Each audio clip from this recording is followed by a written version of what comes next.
Bonsoir à toutes et à tous. Merci beaucoup Greg, merci infiniment à Pôle Sud pour l'accueil. Merci aussi aux intervenants et intervenantes que je vais présenter après pour leur présence et à vous évidemment aussi pour votre curiosité et votre présence.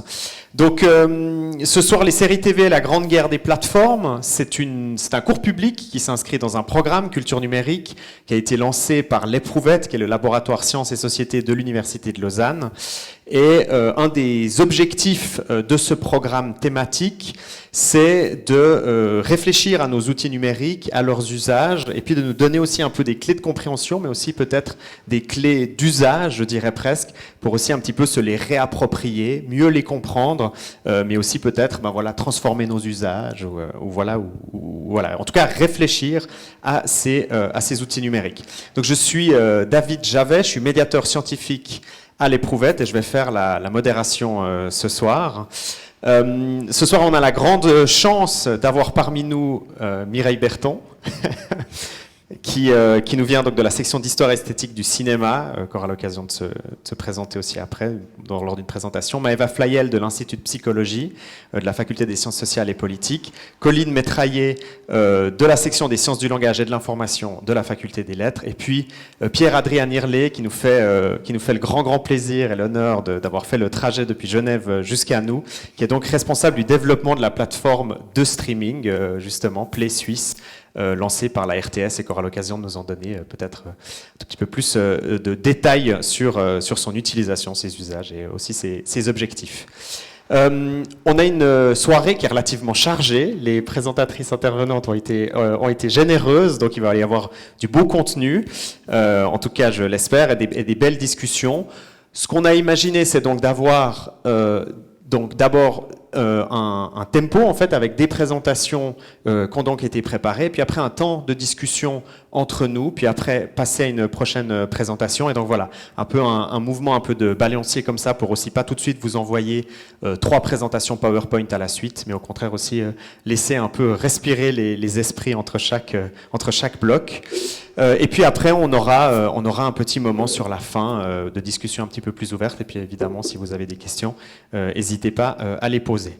Mais tout de suite, j'appelle Mireille Berton à se lever et je vais lancer ta présentation.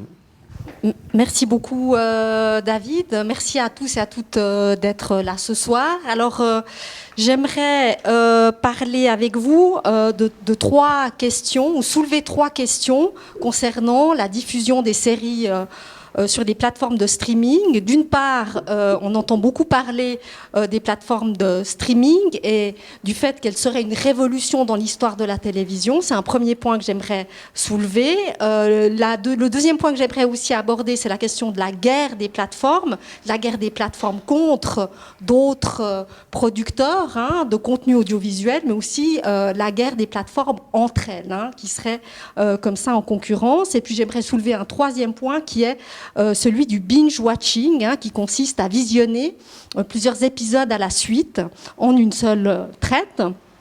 Et là aussi, j'aimerais me poser la question des causes du binge-watching.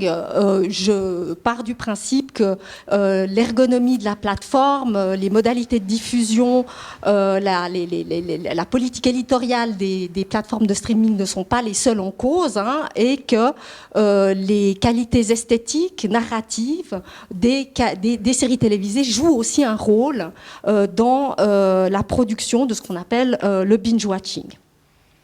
Alors, avant de répondre à ces différentes questions, en tout cas en partie, j'aimerais aborder avec vous juste quelques éléments concernant mon approche pour que vous compreniez à peu près à partir d'où je parle des séries télévisées. Mon approche croise perspectives historiques, esthétiques et narratologiques, avec l'idée d'étudier dans une perspective historique l'évolution des modes de production, de diffusion et de réception, mais aussi de prendre en compte l'analyse des formes, donc l'analyse des contenus, l'analyse des représentations, des discours qui sous-tendent aussi ces représentations. Et puis, quand c'est nécessaire, je m'appuie aussi sur les travaux de collègues. Je suis historienne du cinéma et pas sociologue, mais ni économiste, ni psychologue, mais quand c'est nécessaire, je m'appuie aussi sur des travaux de collègues dans le champ de l'économie, de la sociologie, de l'ethnographie et de la psychologie, en particulier pour étudier les pratiques de réception, hein, donc tout ce qui concerne les publics. Alors, pour donner un exemple très rapide, je prendrai beaucoup d'exemples tirés de Netflix. Il n'est pas possible de parler de Netflix de manière homogène, de manière générale, puisque le service a connu depuis ses débuts beaucoup de transformations, adaptant sans cesse ses stratégies en fonction de l'évolution du marché. Au début, Netflix est une société de location de DVD par correspondance.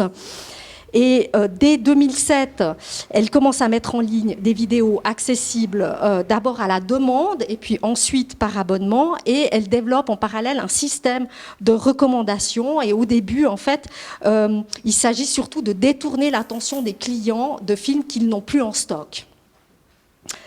C'est en 2013 que commence l'histoire la plus connue de la plateforme Netflix, avec le lancement de la série House of Cards de David Fincher, présentée comme une série originale de Netflix et conçue sur la base d'algorithmes de calcul algorithmique et dont les saisons en fait sont diffusées en une seule saison. En 2013 correspond aussi à la politique de binge-watching mise en place par la série. Ce serait ce que certains appellent aussi le début du capitalisme attentionnel, c'est-à-dire que l'entreprise déclare que le binge-watching est la nouvelle norme, ce qui montre qu'elle a cette intention, l'intention de coloniser au maximum l'attention des spectateurs autour de ces contenus. En 2017, Reed Hastings, qui est le PDG de Netflix, déclare lors d'une conférence de presse, enfin en marge d'une conférence de presse au siège de Netflix, déclare: notre seul concurrent dans cette industrie, c'est le sommeil. Ce qui met en évidence ce désir vraiment d'accaparer au maximum, un maximum d'heures de notre temps avec un catalogue sans cesse enrichi et renouvelé. Et puis 2022, j'ai mis un point d'interrogation parce que c'est une rumeur qui court, mais il semblerait que Netflix ait l'intention de revenir au modèle traditionnel de la diffusion hebdomadaire. Pourquoi ?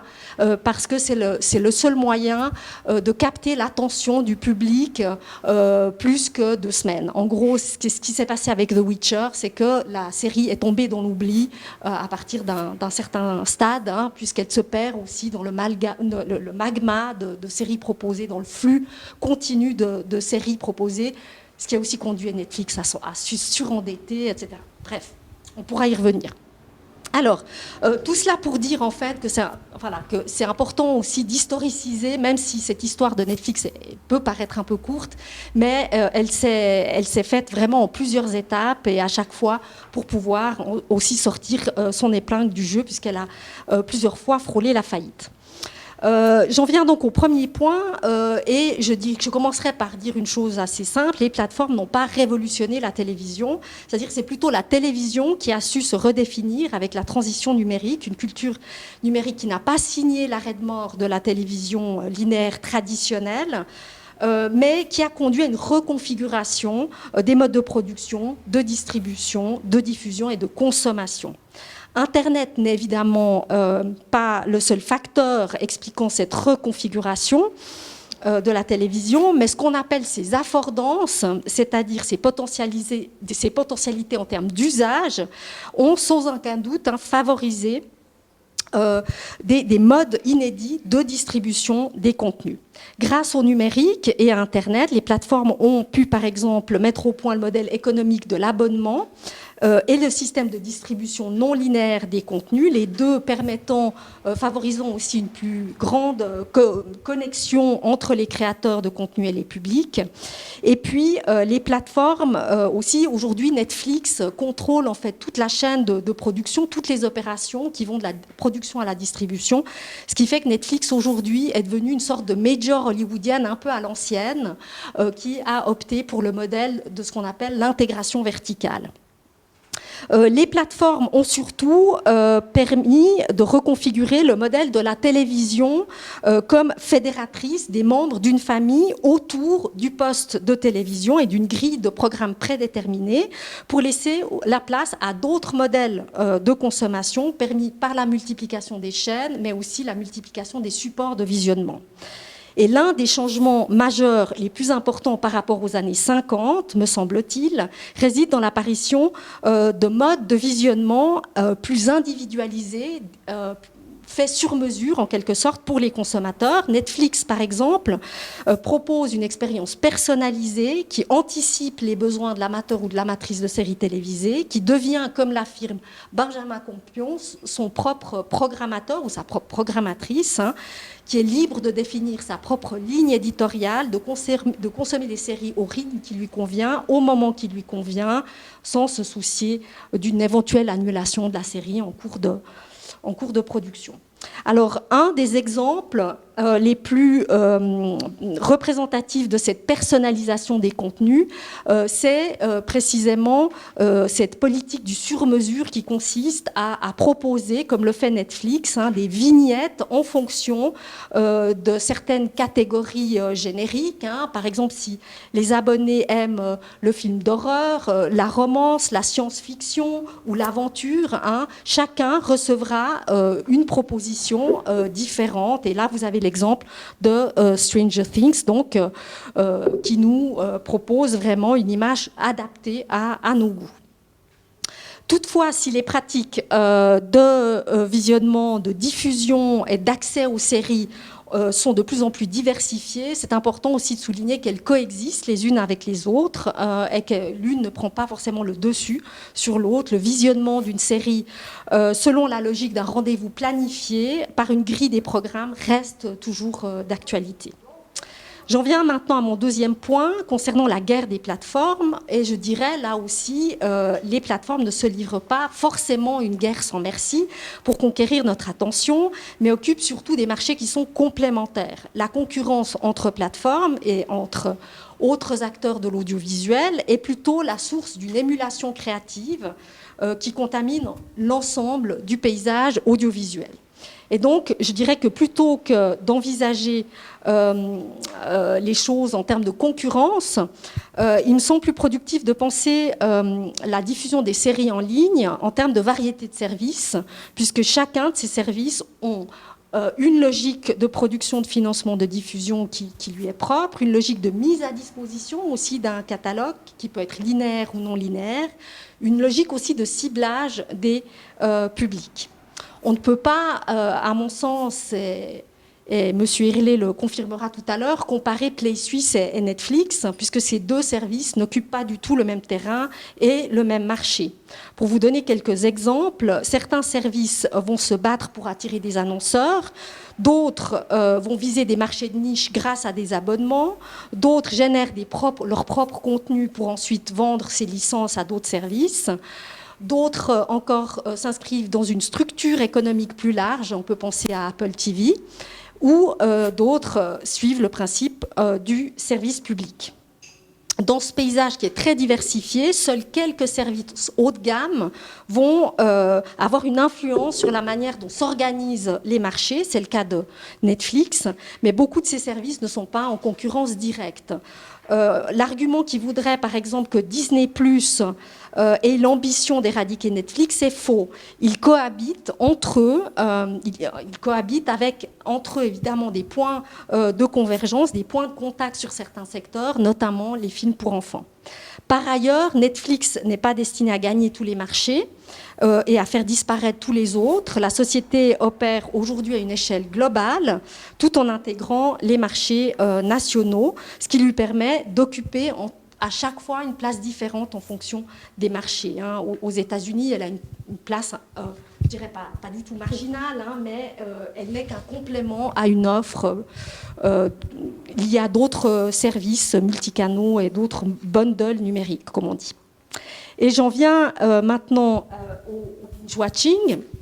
La pratique du binge-watching est favorisée autant par la politique éditoriale, l'ergonomie des plateformes qui permettent de fluidifier l'expérience de visionnement en supprimant en fait tout ce qui vient polluer le texte principal que par des qualités esthétiques, formelles, narratives, ainsi que par aussi le format de certaines séries. Aujourd'hui, la tendance est aux mini-séries ou alors à des séries qui comptent une dizaine d'épisodes par saison environ. Mais il faut aussi rappeler une chose importante, c'est que le binge-watching, d'un point de vue de l'histoire des pratiques de réception, existe depuis longtemps. Il n'est pas nouveau, puisque les supports VHS, DVD, permettaient déjà de voir plusieurs épisodes en rafale, sans parler des marathons permis par les festivals.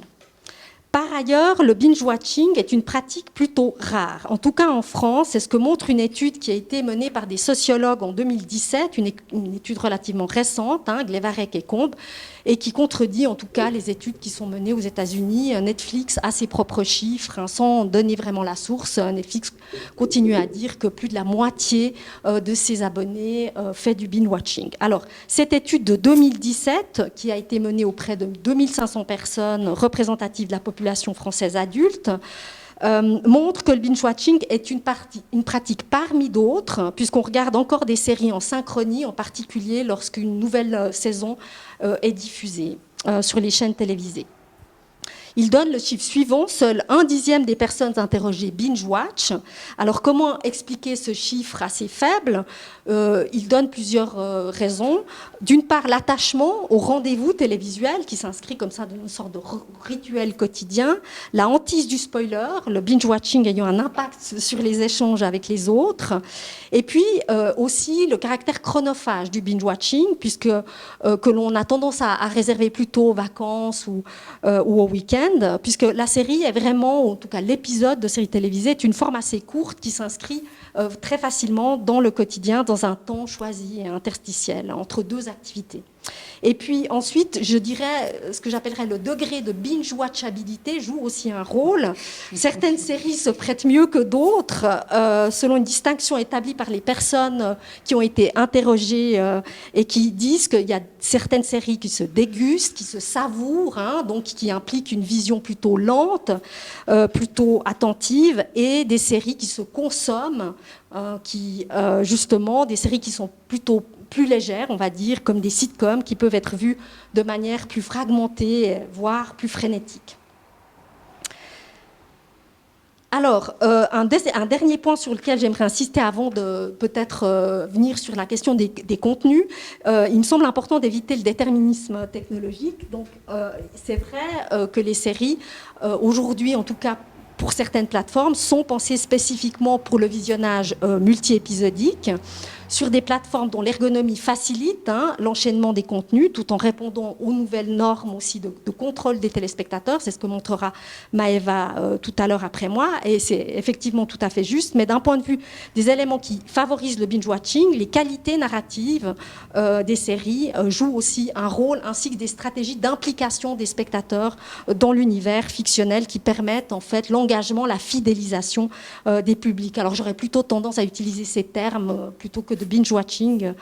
Voilà.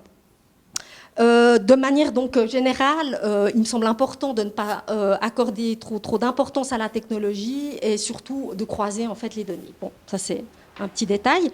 Alors, quelles sont justement ces stratégies qui permettent d'impliquer et d'accrocher les téléspectateurs? Elles relèvent, la plupart d'entre elles, de ce qu'on appelle la complexité narrative, typique de la quality TV, que l'on voit à l'œuvre à la fin des années 90 sur la chaîne HBO avec des séries comme The Wire, Six Feet Under ou Les Sopranos. La quality TV se définit par les caractéristiques suivantes: l'innovation esthétique et stylistique, la complexité narrative, je vais y revenir, la réflexivité, l'intertextualité, la mixité des genres, d'un point de vue thématique, un engagement vis-à-vis de problèmes sociaux, contemporains et politiques, et souvent aussi, j'ai oublié de le mettre, mais le réalisme. Et puis, du côté de la réception, on vise plutôt un public de niche et un regard sélectif et attentif. Et c'est exactement cette politique qu'a mis en place Netflix au tout début, durant ses premières années d'existence, ce qui n'est plus le cas aujourd'hui. On pourra peut-être y revenir. Elle a changé de politique éditoriale et de ciblage des publics. Alors, il existe plusieurs procédés si vous voulez, d'implication des spectateurs. L'un des plus importants, me semble-t-il, c'est la complexité narrative. Elle consiste à multiplier les arcs narratifs liés aux personnages, à l'image des séries chorales centrées sur un groupe de personnages comme Orange is the New Black, dont on voit que Piper, et là j'ai réutilisé une donnée de Colline, dont on voit que Piper est le personnage central du pilote qui nous fait entrer dans le monde de la prison et qui en fait nous fait découvrir aussi tous les autres personnages secondaires qui sont extrêmement bien écrits, extrêmement bien développés. Aucun de ces personnages n'est manichéen et donc on est amené en tant que spectateur à pouvoir s'attacher à des personnages aussi bien centraux que secondaires, hein, de par justement cet approfondissement de la psychologie des personnages, de leur motivation. On connaît très très bien leur motivation et aussi leur passé. La représentation d'un milieu social, comme la prison de femmes hein, dans Orange is the New Black, permet en outre de s'immerger dans un monde inconnu mais crédible, de vivre au rythme de ces femmes, de les suivre dans leur existence quotidienne, faite de gestes quotidiens comme se laver, se manger. Ça aussi, ça participe à renforcer le lien avec les spectateurs.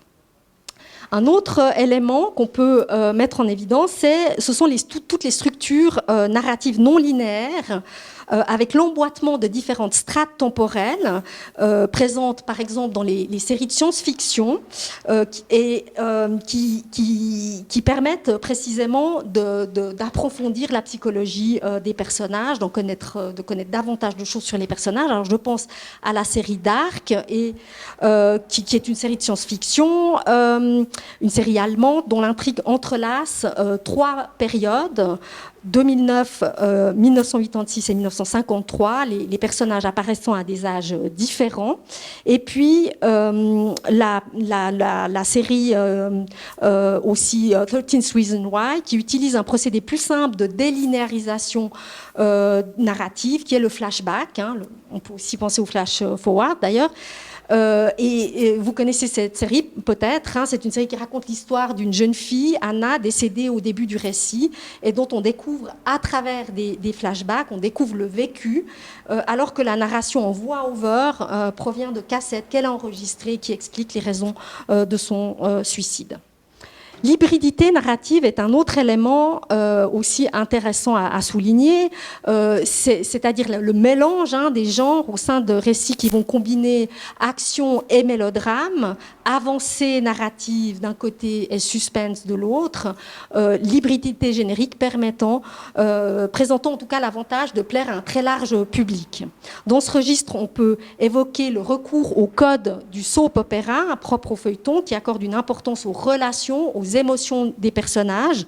Le soap opéra est un récit basé sur le retardement de la résolution de certains arcs narratifs, mais aussi sur les figures de l'excès d'événements, de rebondissements, de plot twists, mais aussi excès d'intensité émotionnelle, hein, de pathos, hein, tous ces éléments permettant de renforcer l'empathie avec les personnages.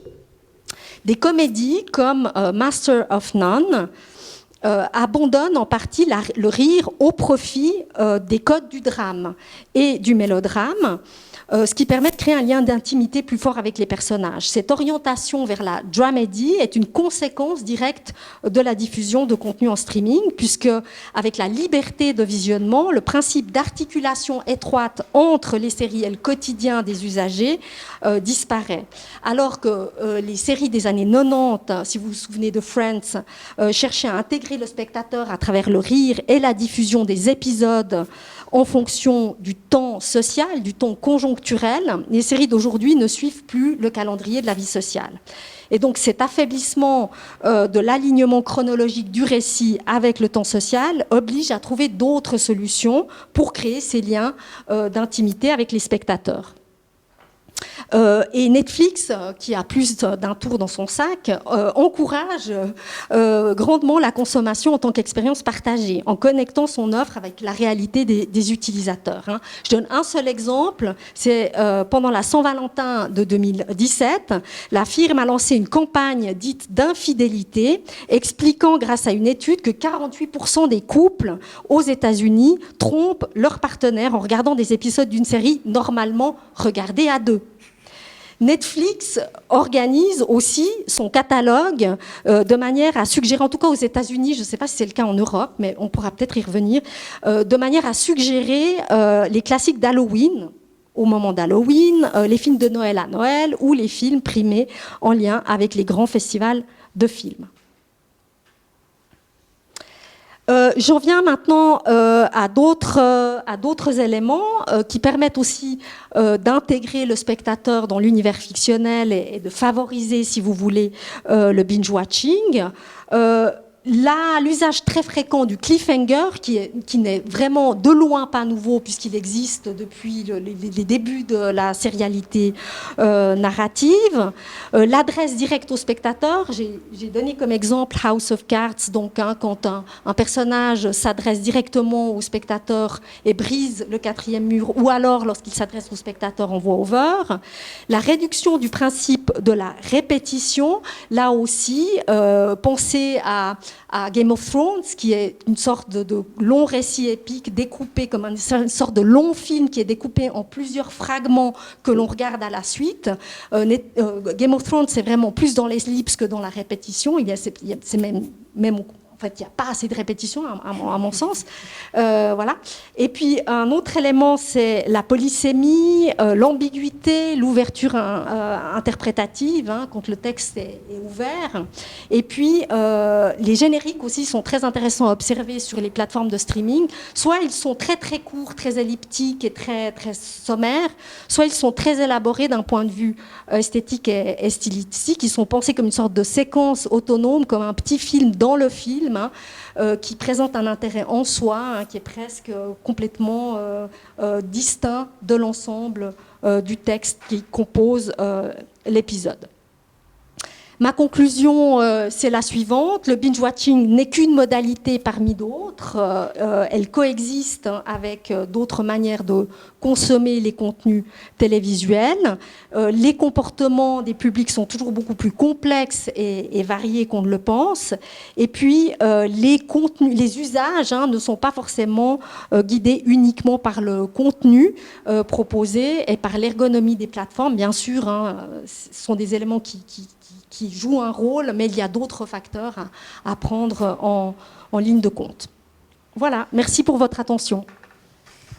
Merci beaucoup Mireille pour ce premier parcours très très très très riche qui pose effectivement énormément de questions et autres. Et donc je vous invite à vous saisir des micros qui sont sur la table. Alors peut-être d'abord tout de suite, peut-être une réaction du côté Play Suisse, Pierre-Adrien Irlet.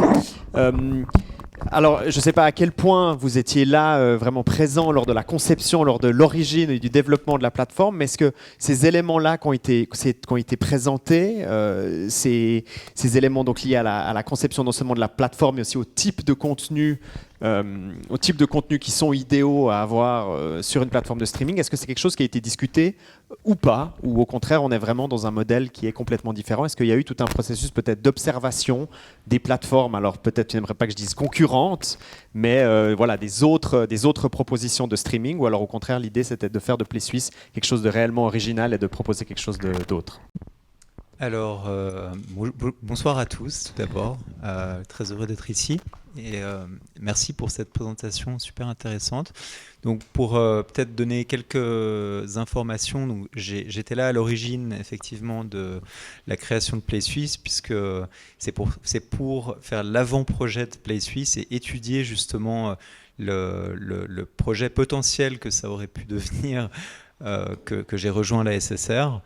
J'étais responsable de l'avant-projet et on m'a confié l'exécution, donc la mise en place et la création de Play Suisse qui a été lancée le 7 novembre 2020, donc il y a pile 2 ans. Voilà, on va fêter avec l'équipe demain. Les 2 ans, on va faire une réunion, on va se retrouver parce qu'on est une équipe décentralisée. On est entre Zurich, Genève et Lugano, comme le veut la Suisse. Oui. Et donc, oui, on a observé. Alors, moi, je me souviens que dans l'avant-projet de Play Suisse, j'avais fait une étude comparative d'un certain nombre de plateformes, autant de services publics, comme on peut caractériser les plateformes de streaming à la fois comme des plateformes de rattrapage ou des plateformes on va dire, plus éditorialisé de manière totalement déconnectée des chaînes linéaires. Donc j'ai observé effectivement ce que faisait BBC iPlayer, RTBF Ovio, ARD, ZDF Médiathèque, France.tv, plus récemment Salto, même RaiPlay et autres, et quelques plateformes américaines qu'on connaît bien. Et donc Play Suisse, dans les fondamentaux, on voulait se positionner non seulement comme une plateforme nationale, ce qui n'existait pas, pour pouvoir créer de la cohésion entre les productions suisses qui étaient produites dans les régions, mais pas consommées dans les autres ou peu consommées dans les autres. C'est-à-dire que, et d'ailleurs, c'est pas une plateforme de la RTS, c'est une plateforme de la SSR. Et c'est une différence importante parce que on a un catalogue autant de production et de coproduction de la SRF, de la RSI que de la RTS. Donc la RTS, c'est une des sources de contenu, mais c'est une plateforme, on va dire, supra-régionale, si on veut. Et donc, dans cette perspective, il y avait cette idée, dès le début, de créer un catalogue national et de promouvoir la cohésion, qui est un de nos indicateurs de performance. D'ailleurs, on regarde, on observe combien de pourcentage de la combien de la consommation des contenus est faite avec les sous-titres ou pas, combien de contenu est vu dans une certaine langue par un utilisateur qui a son profil utilisateur dans une autre langue, pour voir vraiment comment ces contenus voyagent. Aujourd'hui, on est à peu près à un peu plus de 25% quand même, ce qui est... on pourrait dire que c'est pas bien, mais en fait c'est exceptionnel parce qu'on part de zéro. 25% donc de visionnage. De volume de consommation de minutes, si on veut consommer sur Play Suisse, est fait à 25% avec des contenus d'une autre langue que la langue de son profil. D'accord. Voilà. Donc, je ne veux pas dire en activant les sous-titres parce qu'il y a des gens qui parlent d'autres langues. Ouais. Donc, et il y a des gens qui mettent parfois sur les séries de fiction principalement, on a des versions audio aussi. Donc parfois, ça reste un contenu SRF, mais il est doublé en français, par exemple. Mais ça reste un contenu qui vient d'une autre région, culturellement, qui n'a pas été produit à la base dans la région de l'utilisateur ou utilisatrice. Donc ça, c'était vraiment un des objectifs initiaux. Et donc, oui, on observait. Et pour parler du binge, parce que j'étais un peu très intéressé par avoir cette réflexion sur le binge. Et on se dit toujours, est-ce que c'est bien, est-ce que c'est mal? Est-ce qu'un livre, par exemple, est plus vertueux parce qu'on n'a pas envie d'y revenir chapitre après chapitre? Non, enfin, le but d'un livre, c'est quand même d'accrocher le lecteur aussi. Ouais. Donc, et on a aussi des expressions comme page turner ou un livre qui nous... Donc, on n'arrive pas à s'arrêter à tourner les pages. J'ose espérer qu'il y a quelque chose de vertueux dans un contenu dans lequel on a envie de se replonger tant et si bien qui promeut pas des valeurs contraires à la violence et autres. Mais voilà, donc tout ça pour dire sur la vertu du binge ou pas, on peut se poser des interrogations, mais je suis pas certain que ce soit forcément mauvais à partir du moment où il véhicule des valeurs qui peuvent qui sont pas contraires à la société, mais en tout cas pour une plateforme de streaming, c'est la sérialité est fondamentale parce qu'en fait une des difficultés, et j'en parlais en marge tout à l'heure, une des difficultés d'une plateforme comme Play Suisse, ou un des challenges vraiment, c'est de faire revenir les utilisateurs et utilisatrices et d'avoir ces occasions de leur proposer autre chose. À chaque fois que quelqu'un vient voir un épisode, il est exposé à d'autres contenus, des documentaires, des fictions. Alors que s'il vient pour un film, il va être exposé une fois, et il y a très peu de chances qu'il revienne se plonger dans notre catalogue. Donc le moment clé, c'est le moment de la grille de programmation. C'est le moment où on va vraiment... et en ce moment, on est en train de se poser la question de justement ce qu'on appelle la recommandation in-player. Donc c'est vraiment qu'est-ce qu'on peut proposer après le visionnement pour ouvrir les perspectives d'un utilisateur et lui permettre de rebondir plutôt que de simplement fermer la plateforme puis l'oublier pendant 3 mois. Bien sûr, Voilà. ouais. Puis on aura l'occasion de m'arrêter voir, là, on aura des choses. d'avoir justement Maëva qui va vraiment pouvoir aller dans le détail de toutes certaines de ces stratégies, alors peut-être pas forcément justement mises en place par Plus Suisse, mais des différentes plateformes pour maintenir justement cette attention, ou en tout cas faire revenir. Moi j'aimerais peut-être, à moins que Mireille, tu aies déjà des choses sur lesquelles tu auras envie de rebondir, mais revenir peut-être sur cette idée assez intéressante où tu remets en question le titre même de ce cours public, donc la guerre des plateformes, qu'en réalité il n'y a pas de guerre puisqu'on n'est pas sur les mêmes champs de bataille. J'ai quand même l'impression qu'en termes de communication, on est limité quand même par notre temps d'attention et autres. Et donc si tant est qu'il y a une bataille qui se joue, c'est plus pour notre disponibilité ou nos intérêts ou autres, et que ça se joue plus au niveau des utilisateurs qu'au niveau des plateformes elles-mêmes. Oui, c'est ce qu'a montré Yves Citon dans un ouvrage sur l'écologie de l'attention. Effectivement, c'est l'enjeu, c'est leur grille. Aujourd'hui, effectivement, l'enjeu, c'est d'attirer les usagers, les téléspectateurs vers des contenus. Et effectivement, il faut dire qu'à ce jeu-là, Netflix est extrêmement fort. Ouais. Ça, c'est sûr. Ouais. Parce qu'ils ont aussi toute une machinerie, ils ont un algorithme hyper puissant, ils ont des équipes derrière qui permettent justement de mettre au point des stratégies qui sont extrêmement efficaces, non seulement pour séduire les spectateurs, mais les faire rester, comme on disait tout à l'heure.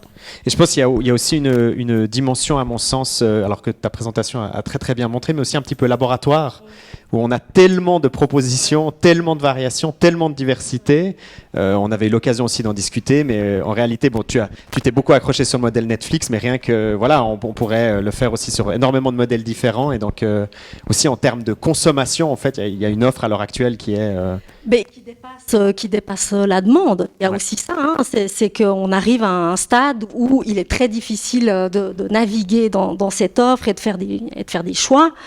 Puisque effectivement l'offre est absolument pléthorique et là, on est à un stade de surproduction démentielle. Ouais. Donc c'est aussi comment faire ses choix, et bon là il y a le bouche à oreille qui est important, mais effectivement avons-nous suffisamment de temps physique à consacrer aux séries? Moi je pense qu'effectivement je suis tout à fait d'accord, j'adore me plonger corps et âme dans un univers fictionnel, m'y perdre, c'est je pense une possibilité de découvrir un monde nouveau. D'ailleurs, ceux qui utilisent le terme de binge-watching l'utilisent des fois de manière très positive. C'est pas forcément une souffrance.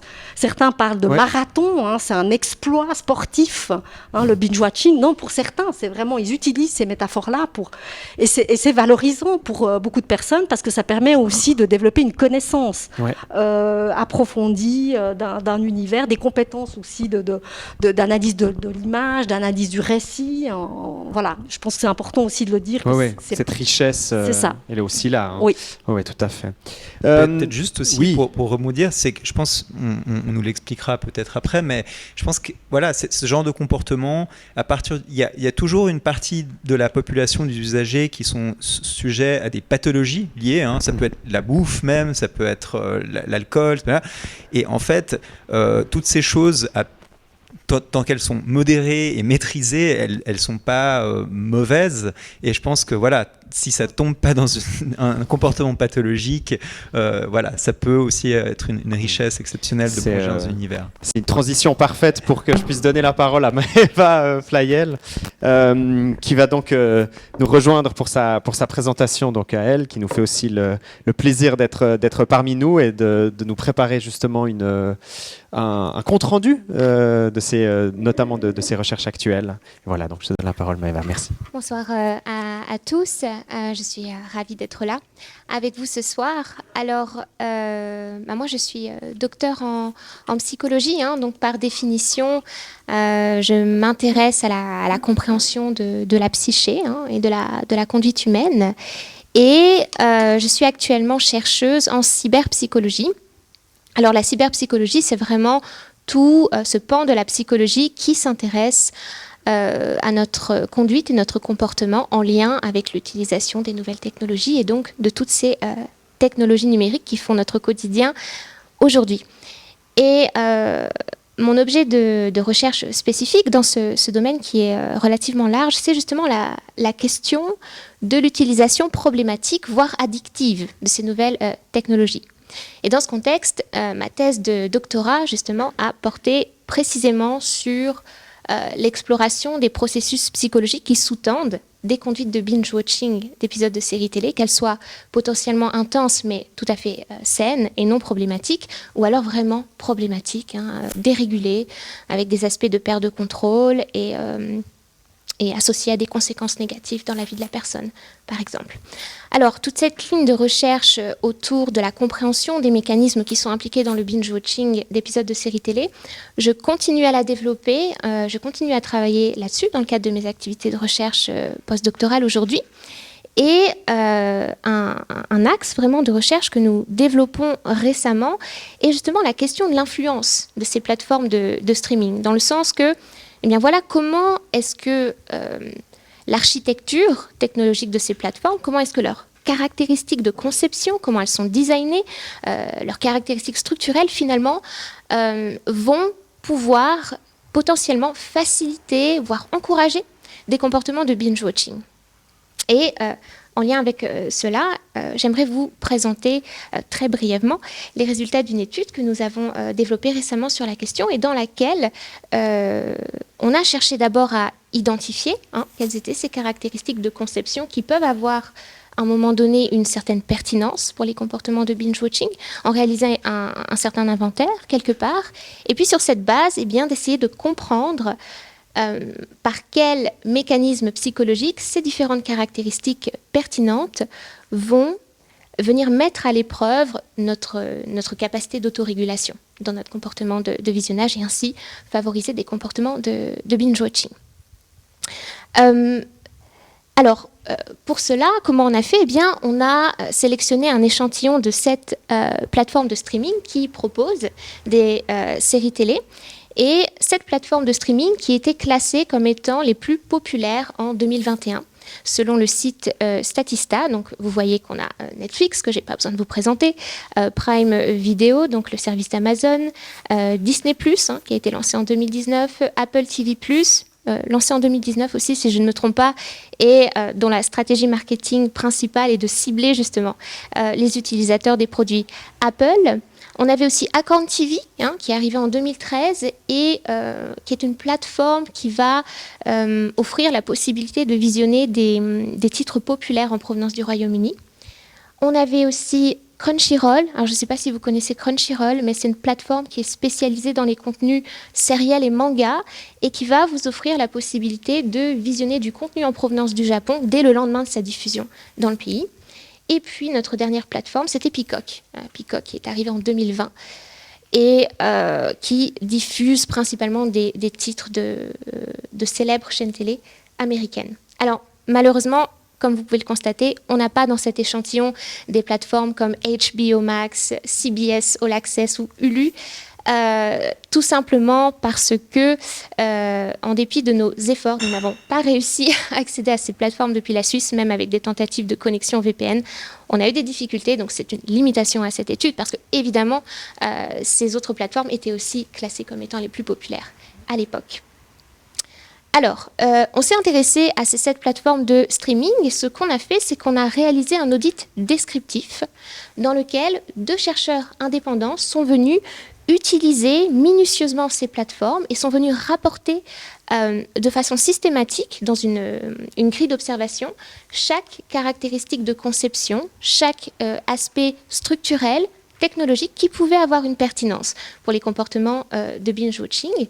Et à l'issue de la confrontation des résultats entre les 2 chercheurs, eh bien, nous sommes parvenus à un consensus que finalement on était en mesure d'identifier un total de 32 caractéristiques structurelles pertinentes.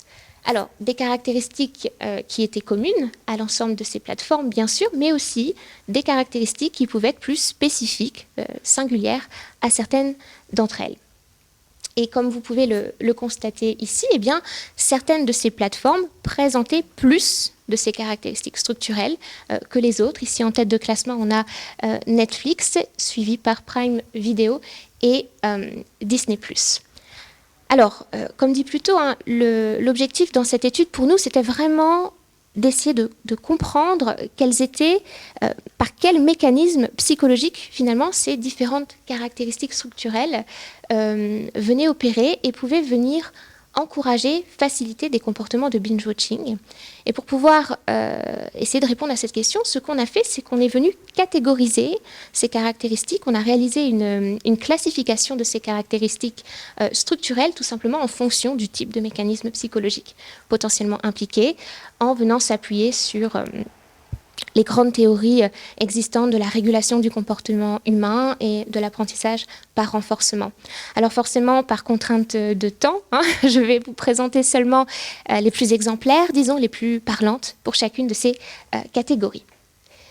Alors, une première catégorie liée à ces caractéristiques pertinentes est celle de l'accessibilité et de la facilité d'utilisation accrue. Parce que ces plateformes de streaming, elles ont ceci de particulier qu'elles vont venir promouvoir une forme d'hyper-accessibilité aux épisodes de séries télé. Hein, avec toutes ces plateformes, finalement, on est aujourd'hui dans une logique du n'importe où, n'importe quand, par n'importe quel moyen et autant qu'on veut. Hein, c'est vraiment fini le temps où on avait besoin d'être dans son salon avec son écran de télévision pour visionner la suite de notre série télé favorite. Aujourd'hui, vous pouvez regarder vos épisodes de séries télé n'importe où, dans le train, dans le bus, dans le travail, à n'importe quel moment et sur n'importe quel type d'appareil numérique qui présente une connexion Internet. Donc on a vraiment une facilité d'accès qui est un petit peu sans précédent, c'est pratique, c'est portable, et en soi, eh bien, ça peut agir comme un agent facilitateur important de ces sessions de visionnage qui peuvent être non planifiées, voire incontrôlées. Donc on a une hyper-accessibilité aux séries télé qui en plus ne dépend pas forcément du fait d'avoir une connexion Internet, parce que certaines de ces plateformes vont vous permettre de pouvoir aussi lire vos titres en mode hors ligne, c'est-à-dire qu'il va y avoir un téléchargement de certains contenus qui va pouvoir se faire en amont sur, je sais pas moi, sur votre tablette ou sur votre smartphone et qui fait que vous allez pouvoir visionner vos épisodes de séries télé hors ligne, sans connexion Internet. Et puis, ce qu'on a pu observer sur ces plateformes, c'est qu'il y a quelque part une volonté de maximaliser la facilité d'utilisation des plateformes. C'est-à-dire que pour pouvoir réaliser une action sur ces plateformes, il semblerait qu'il y ait la volonté de réduire un maximum le niveau de réflexion nécessaire à l'utilisateur pour pouvoir mener à bien cette action. Par exemple, vous avez des systèmes de recherche intelligents où vous allez pouvoir commencer à entrer votre recherche dans la barre de recherche. Donc ici, vous avez un exemple avec Netflix et Crunchyroll. Et ce que vous avez sans doute déjà pu constater, c'est que dès les premières lettres que vous allez rentrer, vous allez déjà avoir des résultats prédictifs basés sur cette requête partielle. Et évidemment, le plus vous allez entrer de l'information, le plus vous allez spécifier des lettres pour pouvoir former vos mots, et bien le plus les résultats vont pouvoir venir s'affiner. Alors, il y a même une correction automatique de l'orthographe qui se fait à ce moment-là. Et puis, bien sûr, tout ça se fait instantanément. Hein, tout ça est traité instantanément en même temps que vous êtes en train de taper votre recherche. Certaines plateformes vont aussi vous permettre de voir l'historique de vos visionnages en cours, hein, des contenus que vous avez commencé à visionner, là aussi pour pouvoir faciliter pour vous encore plus la reprise de la lecture de ces contenus. Certaines de ces plateformes vont aussi utiliser la technologie ce qu'on appelle du rollover, c'est-à-dire que quand vous allez circuler sur la frise pour voir un petit peu les contenus, eh bien, en circulant dessus, dès que vous allez passer sur une vignette, cette vignette va automatiquement s'agrandir pour vous.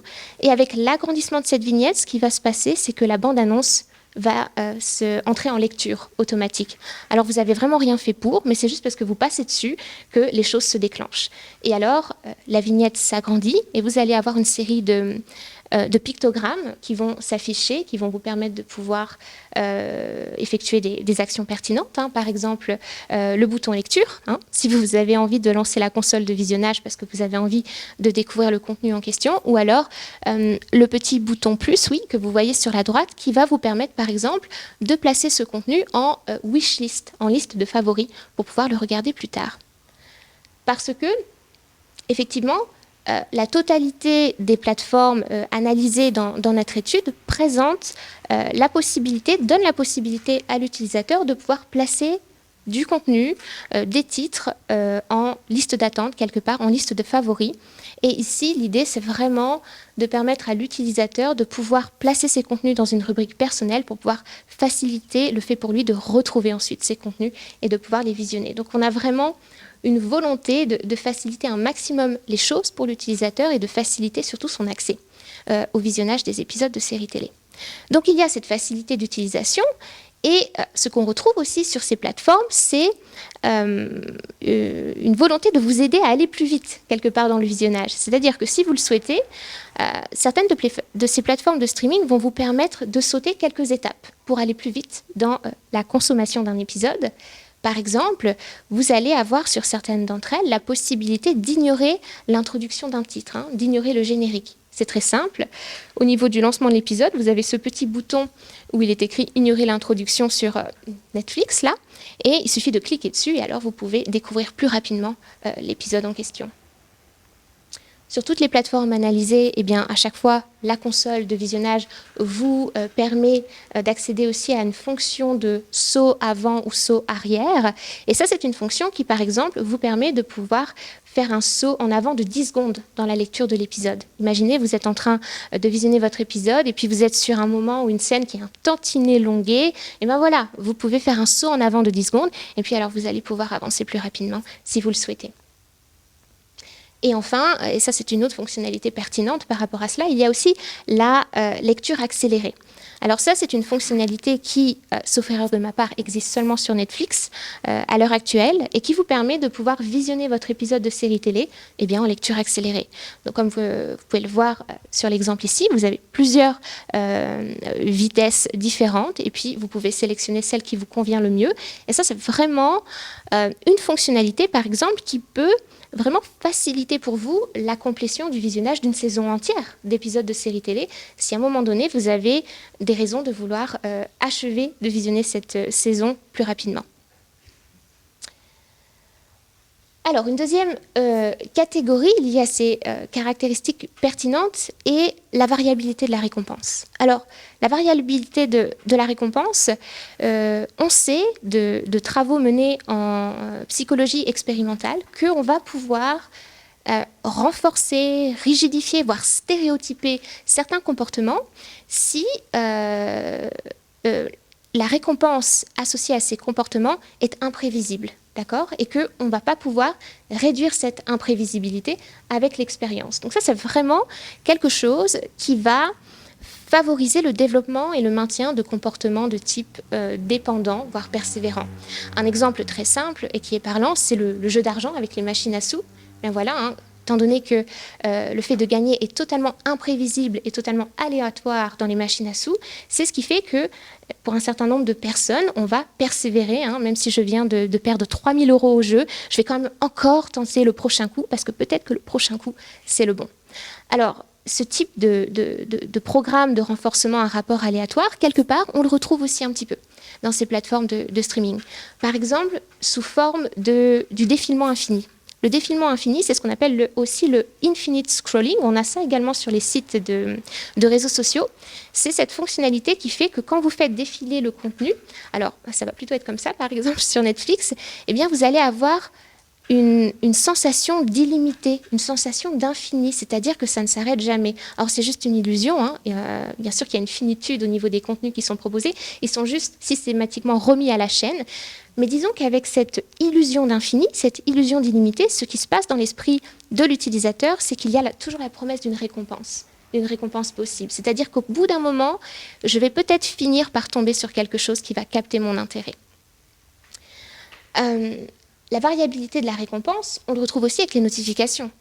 Ces plateformes, elles vous envoient des notifications, donc ça peut être des notifications directement sur la plateforme, ça peut être des notifications que vous recevez directement par mail, ou encore des notifications qui arrivent directement sur votre écran de smartphone. Et là aussi, c'est relativement imprévisible, et généralement, ces notifications, quand elles arrivent, c'est pour vous apporter de l'information qui va vous être pertinente et qui va potentiellement vous intéresser.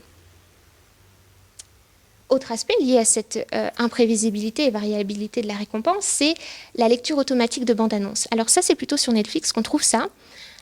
Sur Netflix, en fait, vous avez une forme de bannière publicitaire, tout en haut du site, dans laquelle certaines bandes annonces vont de façon tout à fait aléatoire se lire automatiquement. Alors c'est généralement très court, ça dure entre 30 et 50 secondes, mais ça se met en rouge et vous ne pouvez absolument pas stopper la lecture du contenu. La seule façon de le stopper, en fait, c'est de naviguer plus bas dans la plateforme pour pouvoir faire disparaître en fait, la bande-annonce de votre écran. Et alors on peut imaginer que parfois, la bande-annonce qui se met en rouge, elle puisse effectivement être ajustée à vos goûts et potentiellement susciter votre intérêt. Variabilité de la récompense. Et enfin, une fonctionnalité où là, je dirais qu'on a le summum de cet aspect de variabilité, c'est la fonction lancement d'un titre. Et ça, je crois aussi qu'on a ça que sur Netflix encore à l'heure actuelle. C'est-à-dire que si si vous ne savez pas trop quoi regarder, eh bien, vous pouvez utiliser cette fonction de lecture aléatoire. Je crois que ça s'appelle aussi Surprenez-moi comme fonction, dans laquelle en fait Netflix va choisir pour vous, de façon aléatoire, une série télé que vous n'avez pas encore regardée et qui est susceptible de pouvoir vous plaire. Variabilité de la récompense. Tout ça, ce sont des aspects qui vont venir quelque part renforcer votre comportement sur la plateforme. Troisième catégorie liée à ces caractéristiques, c'est celle des déclencheurs personnalisés. Alors, on a appelé ça comme ça parce qu'il y a vraiment cette idée de déclencheur au sens de signaux, d'indices directement sur la plateforme ou issus de la plateforme qui vont venir capter votre intention et vous amener à effectuer, à entreprendre une action sur cette plateforme. Et ces indices sont personnalisés dans le sens où, en fait, ils vont être le plus ajustés possible à vos goûts, à vos préférences, etc. Et c'est là où l'intelligence artificielle elle entre en ligne de compte parce que vous n'êtes pas sans savoir que sur certaines de ces plateformes, et en l'occurrence Netflix, il y a des algorithmes de recherche assez performants qui tournent et ces algorithmes de recherche, en fait, ils vont systématiquement analyser vos interactions antérieures avec cette plateforme de façon à pouvoir dresser un profil d'utilisateur et de pouvoir déduire quels sont vos goûts, quelles sont vos préférences, etc. etc. Et l'objectif ici, c'est de pouvoir proposer à l'utilisateur une expérience qui soit la plus personnalisée possible, la plus ajustée possible au goût de l'utilisateur. Alors, comment ça se passe, par exemple, sur Netflix, au-delà de l'analyse des choix de visionnage, du temps que la personne passe sur tel ou tel contenu, Netflix, par exemple, va vous proposer pour chaque contenu de donner votre avis. Est-ce que vous avez aimé? Est-ce que vous n'avez pas aimé? Il suffit de cliquer sur le pictogramme correspondant. Et ça, typiquement, ce sont ensuite des données qui vont être analysées par l'intelligence artificielle et c'est ce qui va permettre de produire certains pourcentages, comme ici, un taux de certitude que tel ou tel programme va vous plaire. D'accord ? Parce qu'il y a eu tout ce travail en amont fait par l'intelligence artificielle qui fait que Netflix va être capable de vous proposer des choses qui devraient vous correspondre à 98%. Et c'est ce qui permet à Netflix de pouvoir vous faire des recommandations personnalisées de contenu. Et alors évidemment, ces recommandations personnalisées, c'est ça qui figure dans les notifications que vous recevez. Donc, dans ces notifications imprévisibles, déjà de base, on sait qu'on est susceptible de recevoir de l'information qui va être pertinente pour nous parce qu'il y a eu tout ce travail de l'algorithme en amont. Et ça, c'est vraiment un signal, un indice individualisé qui va faire que vous allez avoir encore plus envie d'utiliser la plateforme et potentiellement plus besoin de vous adonner à des sessions de visionnage plus importantes. Quatrième catégorie ici, c'est celle liée à la surestimation des bénéfices.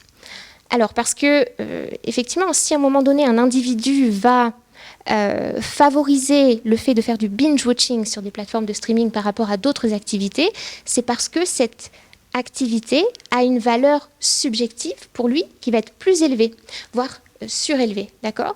L'utilité perçue de l'activité, c'est-à-dire dans quelle mesure cette activité, cette expérience va être jugée comme utile et gratifiante dans l'esprit de l'utilisateur par rapport à d'autres alternatives, par rapport à d'autres types d'activités, si cette utilité perçue est surestimé, surévalué, eh bien, il y a de grandes chances qu'on observe une surimplication, un surengagement de la personne dans l'utilisation de ces plateformes. Et là aussi, on a un certain nombre de caractéristiques de conception qui vont quelque part agir comme des agents renforçateurs qui vont venir soutenir ce genre de dynamique.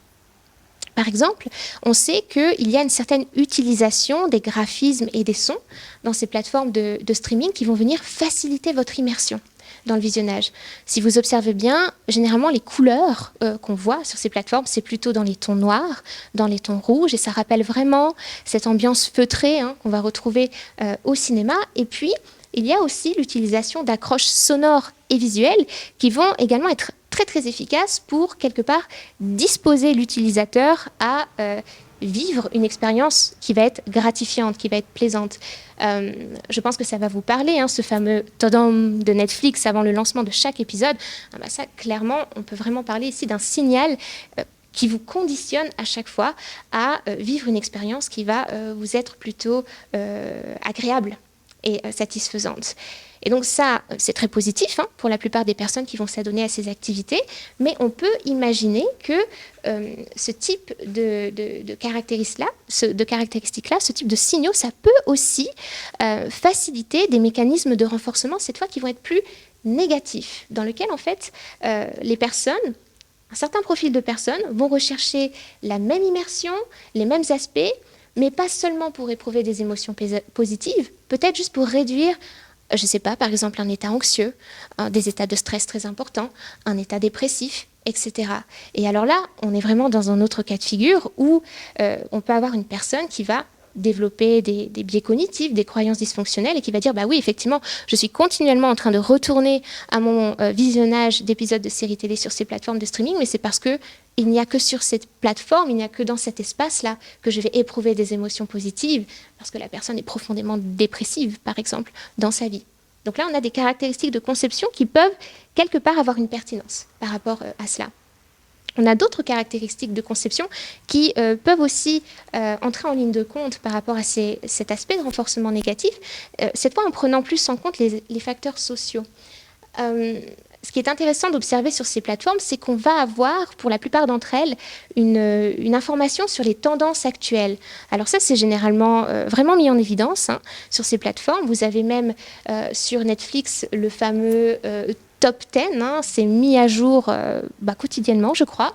En fait, on montre à l'utilisateur quelles sont les séries télé les plus tendances, celles qui ont été les mieux notées par les utilisateurs dans les 24 heures.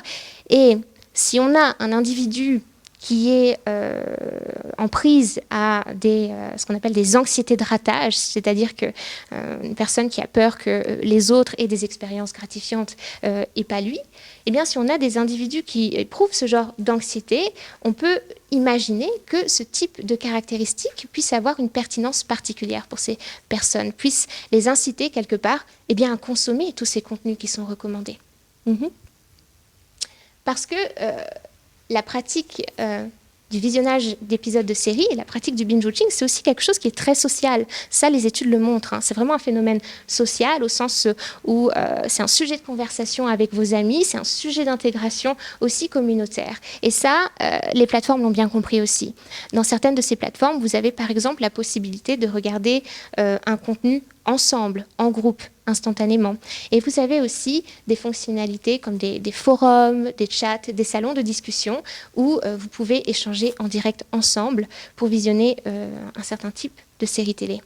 Et là aussi, on peut avoir, pareil, ces biais cognitifs, ces croyances dysfonctionnelles qui se mettent en place où, imaginons quelqu'un qui est très anxieux sur un plan social et qui va se dire, voilà, si je ne suis pas continuellement en train de me tenir à jour des nouvelles séries télé et de les regarder, je vais perdre ma popularité auprès de mon groupe d'amis, par exemple. Et c'est là où on a des caractéristiques de conception ici qui peuvent aussi jouer un rôle. Cinquième catégorie, nous l'avons appelée la catégorie de l'interférence avec la réflexion. Parce que pour pouvoir, à un moment donné, prendre des décisions qui vont m'être globalement avantageuses, je vais avoir besoin de venir prendre en compte toutes les conséquences à court et à long terme de mes décisions. Et tout cela, ça nécessite du temps et des ressources cognitives. Et on sait qu'une faible disponibilité de ces ressources, c'est un vrai facteur de risque pour les comportements problématiques. Et là encore, on peut identifier sur ces plateformes de streaming certaines caractéristiques structurelles qui semblent justement venir faire interférence avec ces processus de délibération qui me sont généralement nécessaires pour éviter d'agir sur le moment, d'agir de façon impulsive. Et une fonctionnalité qui fait cela très bien, c'est la fonction de l'autoplay. Alors ça, l'autoplay, vous l'avez sur toutes les plateformes de streaming que nous avons analysées ici.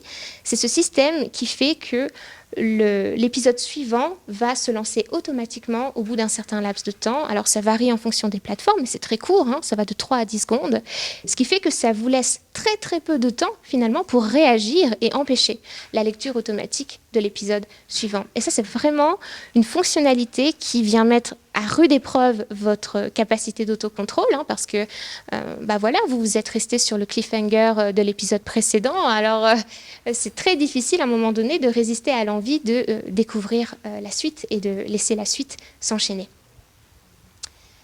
Et puis, dans cette catégorie, on a aussi des systèmes de téléchargement intelligent qui vont également rendre le visionnage comme ça, la poursuite du visionnage un peu automatique. Vous avez le téléchargement automatique de l'épisode suivant, où en fait la plateforme va télécharger automatiquement pour vous l'épisode suivant pour pouvoir le mettre à la queue, pour le mettre à la file, ou vous avez encore ce qu'on appelle le téléchargement pour vous. Ça, c'est une fonctionnalité présente sur Netflix qui va venir télécharger automatiquement des séries télé qui pourraient vous plaire, basées sur les résultats de l'intelligence artificielle.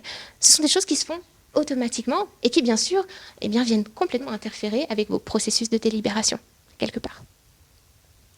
Et enfin, la dernière catégorie que nous avons conceptualisée est celle liée à l'atteinte partielle des objectifs et récompenses. Parce qu'on sait que chez l'être humain, atteindre des objectifs, c'est extraordinairement gratifiant. Et à un moment donné, si on vient vous donner une certaine lisibilité sur votre progression, ça, c'est quelque chose qui va être essentiel pour maintenir votre motivation dans le comportement. Et là aussi, on retrouve ces aspects-là, on peut retrouver ces aspects-là dans ces plateformes. Par exemple, la plupart d'entre elles vont afficher ce qu'on appelle des barres de progression qui vont vous donner une indication visuelle sur là où vous en êtes, de la complétion du visionnage de l'épisode. Et puis, admettons, vous avez une saison de 18 épisodes, vous en avez déjà visionné 16, il n'en reste plus que 2. Même si vous trouvez pas que la série soit franchement folichon, juste le fait de voir cela et de voir qu'il n'en reste plus que 2, vous allez avoir tendance à vouloir les visionner quand même, pour dire de boucler la chose, de compléter la chose, parce que ça, c'est une caractéristique psychologique purement humaine. Et enfin, un dernier aspect pertinent par rapport à cela, et je vais m'arrêter ici, c'est ce qu'on appelle les éléments de gamification. Alors gamification dans le sens où ce sont des éléments qui viennent plutôt de l'univers des jeux vidéo et qui commencent progressivement à être implémentés dans ces plateformes de streaming. Alors dans notre échantillon, ça vient concerner une seule plateforme, il s'agit de Crunchyroll. Sur Crunchyroll, en fait, en fonction de ce que vous allez faire sur la plateforme, vous pouvez obtenir des récompenses virtuelles. Alors ça peut être des points, ça peut être des badges, ça peut être des trophées, en fonction de ce que vous faites. Donc visionner un certain contenu, poster sur un forum, compléter l'entièreté de votre profil ou mettre un avatar en image de profil. Mais en tout cas, le plus vous venez utiliser la plateforme, le plus vous allez interagir avec cette plateforme, le plus vous allez collecter des points, des badges, des trophées, etc. Donc vraiment des choses qui incitent les personnes à revenir continuellement interagir avec ces plateformes. Voilà pour ma classification. Je vous remercie. Merci, merci infiniment Maëva pour ces compléments très riches et tous ces éléments. Effectivement, je pense que là on a une très bonne idée de tous les outils utilisés par ces plateformes pour nous pour faciliter à la fois notre consommation, notre visionnage, et puis aussi peut-être nous garder, nous maintenir, en tout cas, voilà. Bon, la question qui me titille, je me tourne peut-être à nouveau vers Pierre-Adrien, c'est à quel point tous ces éléments-là sont intégrés ou pas à Play Suisse, ou à quel point, ou je dirais peut-être, je vais le formuler différemment, alors on n'est pas vraiment rentré dans la dimension éthique, ou un tout petit peu peut-être, effectivement la question de manipulation de certains de ces éléments. et à quel point il y a lors du développement effectivement de la plateforme, il y a une réflexion où il y a des barrières qu'on place sur des choses qu'on ne se permet pas de faire, et puis d'autres au contraire qu'on va mettre en place ou qu'on va peut-être aussi appliquer ou coller, ou alors est-ce qu'au contraire on est dans une itération, puis il y a tout un projet peut-être d'additionner de plus en plus aussi certaines de ces fonctionnalités. Ce qui est intéressant de voir, la question que je me pose en écoutant cette présentation, c'est où est la frontière entre le moment où l'outil rend service de manière utile et constructive à un usager et quand est-ce qu'on passe la ligne rouge où on dit en fait ça entrave les processus cognitifs et décisionnels dont on est doté et qu'il faut maintenir alerte, continuer à entraîner, continuer à pratiquer, je suppose. Voilà. Donc chez PlaySuisse, on n'a en tout cas pas encore les 32 dimensions de la matrice.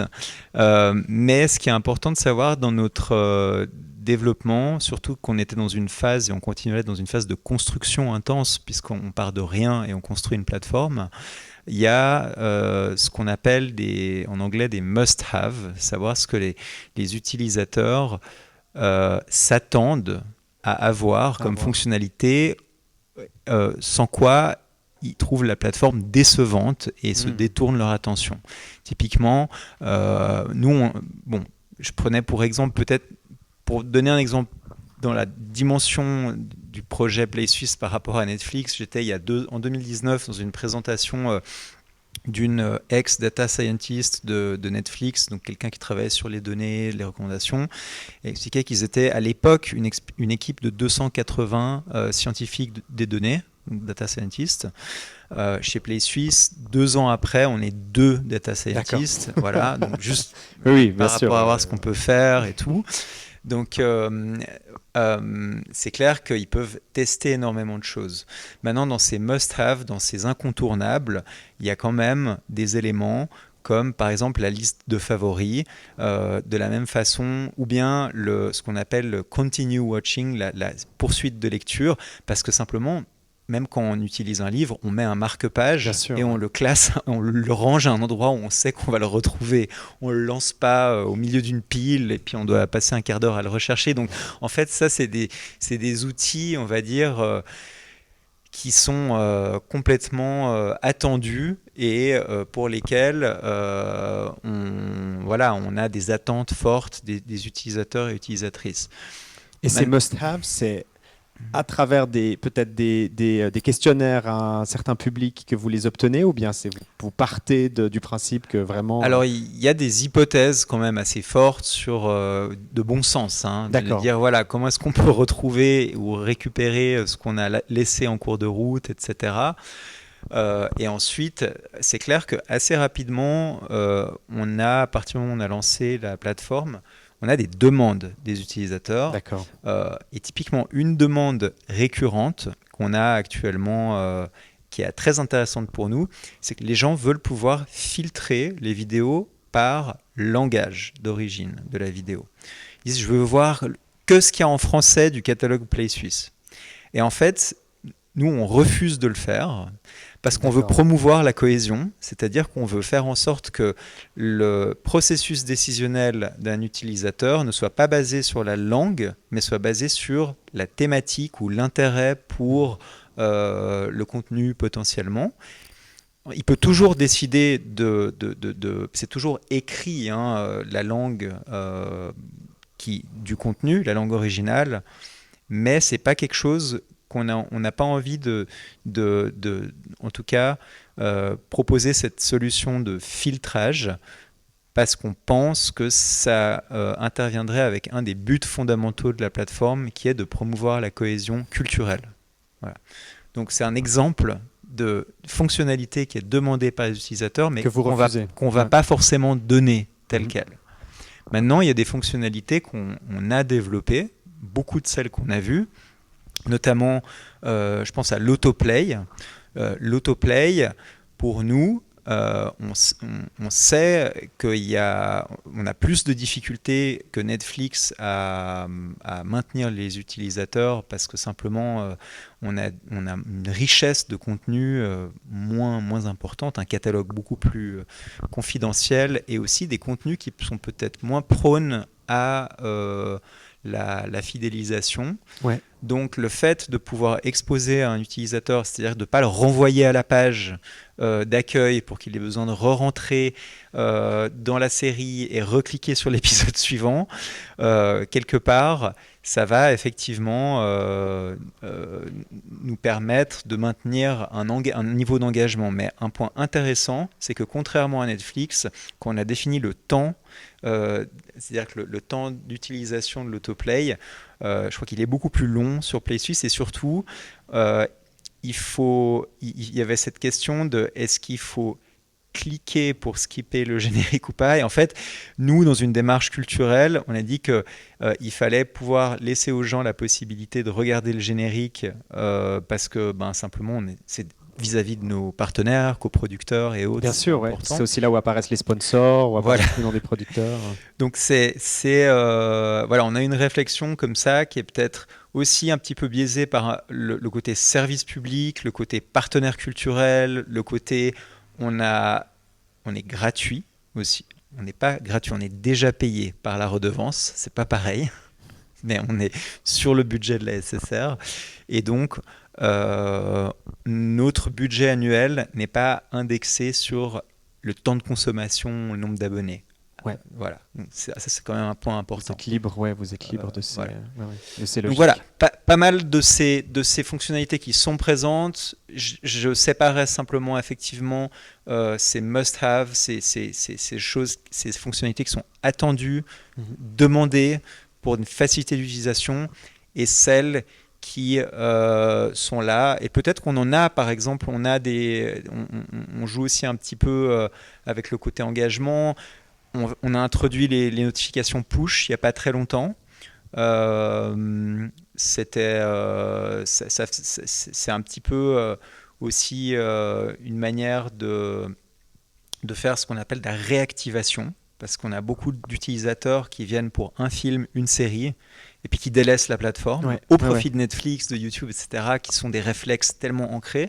Et donc, le fait de pouvoir leur rappeler « Ah, là, il y a un contenu, un nouveau contenu intéressant », ça peut leur remettre Play Suisse un petit peu dans la tête, leur dire « On existe ». C'est un peu une manière de dire « Oh, on existe ». Et ça, c'est push, c'est quoi? C'est des courriels, c'est des emails? Alors, c'est des... Non, ça, les push, c'est vraiment ces notifications sur le mobile. Ouais. Voilà. Les courriels, on a une newsletter hebdomadaire ou toutes les 2 semaines qu'on envoie et on la conçoit plutôt comme une aide, une aide à la sélection. On sait qu'on a un catalogue de 3000 titres et on veut pouvoir aussi aider les gens à naviguer ce catalogue.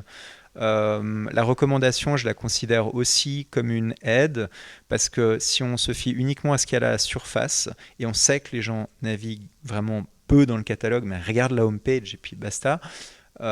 Et en fait, on doit pouvoir trouver des moyens de faire tourner ce catalogue sur la homepage de manière pertinente pour les gens, parce que sinon, en fait, on va exploiter que 2% du catalogue, même pas, quoi. Très bien. Ouais. Est-ce que, avant qu'on passe à l'approche de Colline d'analyse des données, est-ce que le reste de la table a peut-être envie de réagir ou de rebondir par rapport à ça, ou on peut tout de suite on peut peut-être tout de suite passer à la présentation de Colline. Donc on parlait justement de l'approche data analyst. C'est en partie ce que Colline va nous présenter ici dans une courte présentation. Et après on va pouvoir ouvrir une discussion un peu plus tenue et puis à vos questions si vous en avez bien sûr. Merci beaucoup, bonsoir à tous. Alors, donc oui, moi je viens de la section des sciences du langage et de l'information et je suis en informatique pour les sciences humaines en faculté des lettres de Lausanne, donc je suis doctorante. Et donc c'est un champ qui est vraiment là pour faire de l'informatique, mais sur des données de sciences humaines et au service des chercheurs et chercheuses en lettres et en sciences humaines. Et donc qui est là pour un peu, apporter un peu des outils numériques et mathématiques à des chercheurs et chercheuses en lettres. Et donc dans la présentation que je voulais faire aujourd'hui, j'avais envie de vous montrer quelques types d'analyses qu'on peut faire sur des données qui tournent autour des séries télé. Il y a énormément de choses qu'on peut faire. Et puis j'ai séparé ça un peu en 4 angles sur 4 types de données qu'on peut récolter. En fait, il y a des données qui ne dépendent pas des plateformes de streaming, il y en a qui dépendent un peu plus des plateformes. En gros, ce sera une partie sur les métadonnées, je dirais, des séries, c'est-à-dire simplement l'année de parution, les acteurs, voilà, toutes les informations qu'on peut avoir sur une page un peu de description d'une série. On peut aussi, et ça, c'est plutôt des analyses statistiques, disons, peut-être à large échelle, sur l'ensemble des productions qu'on a dans un catalogue ou dans des recensements. Et puis ensuite, on peut faire aussi des analyses qui sont basées sur les retours des utilisateurs, donc sur les notes, par exemple, sur des sites, ou alors justement les pouces en l'air, pouces en bas de Netflix, ce genre de choses. Et puis ensuite, on peut avoir des analyses aussi de contenu narratif. Donc ça, c'est un peu plus ce que Mireille Berton citait tout à l'heure sur la structure vraiment narrative des histoires, voilà, les liens entre les personnages, ce genre de choses. Donc là, ça va aller peut-être chercher dans les scripts des séries télé, vraiment voir comment elles sont écrites. Et puis, à la fin, je vais aussi montrer un exemple de, justement, données qui sont liées au comportement des utilisateurs sur les plateformes. Et donc là, c'est directement lié aux différentes plateformes de streaming pour voir comment, en tant qu'utilisateur, on laisse une trace de ce qu'on fait et qu'est-ce qui peut être récupéré de cette trace et qu'est-ce qu'on peut en tirer comme information intéressante. Donc, si on part d'abord sur les métadonnées, donc là, par exemple, il y a IMDb qui est donc ce site qui recense énormément de films et de séries télé, et puis des données pour chaque épisode des séries aussi. Donc, ça permet d'avoir vraiment des informations très détaillées sur une même série, sur son évolution, par exemple, de popularité ou pas au fil des saisons. Il y a pas mal de choses qu'on peut faire. Ça, c'est des données qui sont accessibles gratuitement. En fait, on peut les agréger facilement.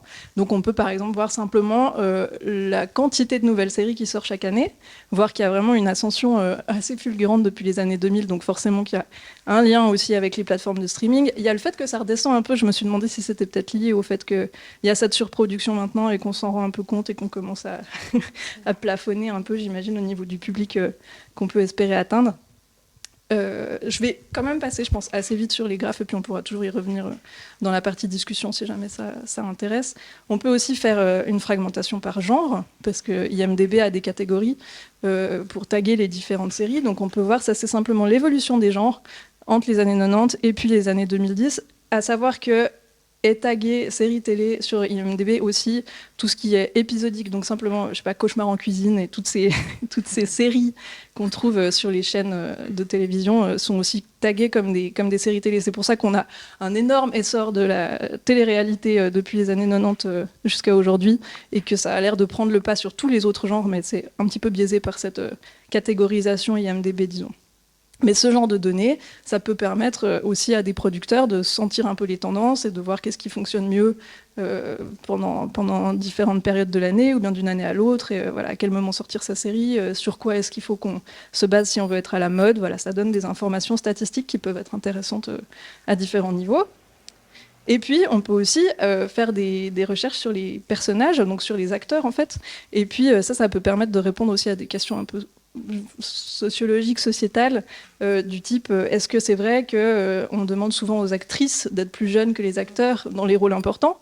C'est ce qu'on peut voir à gauche. Ça, c'est la moyenne d'âge des acteurs de personnages principaux des séries, divisée en haut, c'est les hommes et en bas, c'est les femmes. Et donc, effectivement, même s'il y a des fluctuations depuis les années 50, eh ben, il y a quand même toujours ce gap qui reste en fait, entre l'âge qu'on attend, qu'on demande aux actrices et l'âge qu'on demande aux acteurs.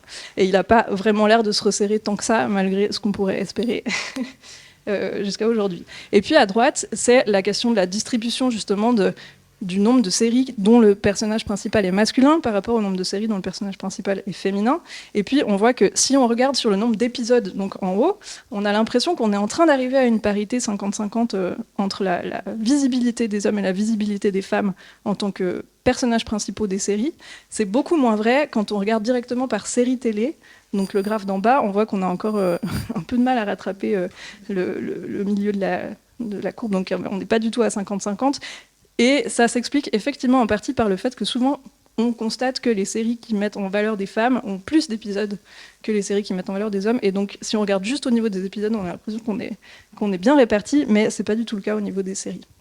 Je ne sais pas s'il y aura des explications historiques, peut-être avec Mireille tout à l'heure. Ça, c'est pas mon rayon. Et puis après, si on regarde plutôt au niveau des évaluations, donc les notes des utilisateurs, qu'est-ce qui leur a plu, on peut aussi commencer à faire des graphes un peu plus complexes. Je ne vais pas entrer trop en détail dans celui-là, mais c'est un graphe que je trouve intéressant parce qu'il s'interroge sur la constance des séries, donc la constance au niveau de leur qualité. Est-ce que les séries ont des notes stables à travers les épisodes, ou bien est-ce qu'elles fluctuent beaucoup d'un épisode à l'autre, d'une saison à l'autre? Et en fait, on peut avoir vraiment...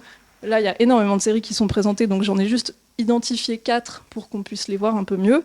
À droite, on a les séries qui ont énormément d'épisodes, et puis à gauche, c'est celles qui en ont très peu. Et puis ensuite, en vertical, on a à quel point il y a une fluctuation dans les notes au fil des épisodes. Et puis on peut voir par exemple pour celles qui sont très longues que Doctor Who, sur 160 épisodes, a beaucoup plus de variations dans les notes que Desperate Housewives, qui a aussi 160 épisodes, mais qui est beaucoup plus bas dans son axe. Voilà. Et puis on a une tendance vers le haut, qui veut quand même dire, mais qui est assez logique, que plus il y a d'épisodes, plus il y a des risques d'avoir une variation de notes plus importante entre les épisodes. Ça, c'est aussi le genre d'informations qui sont complètement publiques, accessibles, et qui peuvent donner des indications intéressantes. Et autre chose que je trouvais assez chouette à montrer, c'est est-ce qu'ils ont fait la saison de trop, en gros. Donc, est-ce que les notes de la dernière saison sont bien plus basse, par exemple, que la moyenne globale de la série? Est-ce que c'est des séries qui ont su s'arrêter à temps ou pas? Et puis là, on voit que celles qui sont tout en bas ont vraiment les notes de la dernière saison qui ont chuté par rapport aux notes des autres saisons. Et on peut trouver House of Cards tout en bas, avec 4,2 pour la dernière saison, alors qu'il a une moyenne à 8. Et ça s'explique par toutes les histoires autour de Kevin Spacey et de la réécriture de la dernière saison. Et puis on a aussi Game of Thrones qui est quelque part au milieu, qui est quand même assez bas aussi par rapport au score global de la série. Et puis il y a un autre facteur qui est la variation de taille des cercles et qui est juste en fait la différence entre les notes avant ce qui est considéré comme la meilleure saison, donc celle qui a la meilleure moyenne, et les notes après la meilleure moyenne. Et en fait c'est pour ça que Game of Thrones c'est quand même tout petit, parce que la meilleure saison, c'était à la saison 4, au niveau des notes. Et donc, si on prend le bloc de moyenne avant la saison 4 et après la saison 4, il n'y a pas une grande différence. C'est vraiment la 8 qui a tout fait tomber. Là où House of Cards a vraiment chuté à partir de son pic, en fait. Sa meilleure saison, c'était la 4, et ensuite, ça a chuté net. Voilà, c'est ce genre de choses qu'on peut voir. Et on peut voir aussi que Breaking Bad, par exemple, a la dernière saison qui a une meilleure note que sa moyenne globale. Ce qui peut aussi peut-être expliquer pourquoi les spin-offs marchent bien. Parce qu'en fait, on est resté sur quelque chose de très positif, et donc ça pouvait donner envie de voir plus de contenu lié à cette série, parce qu'on était on restait un peu sur notre faim. Au niveau du contenu, donc on peut faire des analyses qui sont basées sur des scripts. Ça, c'est un peu ce que je fais moi dans ma recherche, et c'était le réseau que tu montrais tout à l'heure. Donc là, moi, je pars d'un script directement, qui sont aussi parfois accessibles en ligne, pas toujours, mais on peut en général en trouver quelques-uns. Et puis ensuite, on essaye de regarder les connexions entre les personnages, les interactions qu'ils ont entre eux, et puis on schématise ça sous la forme d'un réseau. Donc là, c'est le réseau que d'un épisode, qui permet de voir quel est le personnage principal de cet épisode, comment sont structurés les autres personnages autour de ce personnage principal, est-ce qu'il y a vraiment un groupe important, est-ce qu'il y a plusieurs, cliques de personnages qui sont un peu séparés. Voilà, ça donne des informations narratives. Et on peut aussi faire ça à l'échelle d'une série entière. Donc là, on a l'énorme réseau agrégé des 8 saisons de Game of Thrones. Donc c'est un peu compliqué à lire juste comme ça et à identifier les choses intéressantes, mais c'est là que ces structures en réseau, elles sont bien parce que c'est un outil mathématique qui permet de mettre en place des mesures mathématiques dessus et d'identifier ensuite des éléments centraux. Et puis on a différents indices de centralité qui sont très intéressants. Et là, par exemple, c'est Tyrion qui se retrouve vraiment au centre de ce réseau au niveau de ces indices de centralité. Et puis les différents indices nous donnent différentes informations sur le personnage. Et là, en fait, on découvre que c'est quelqu'un qui connaît énormément de monde, c'est quelqu'un qui a énormément d'interactions avec les autres. Donc c'est pas juste qu'il est relié à tout le monde, mais il participe beaucoup aux échanges.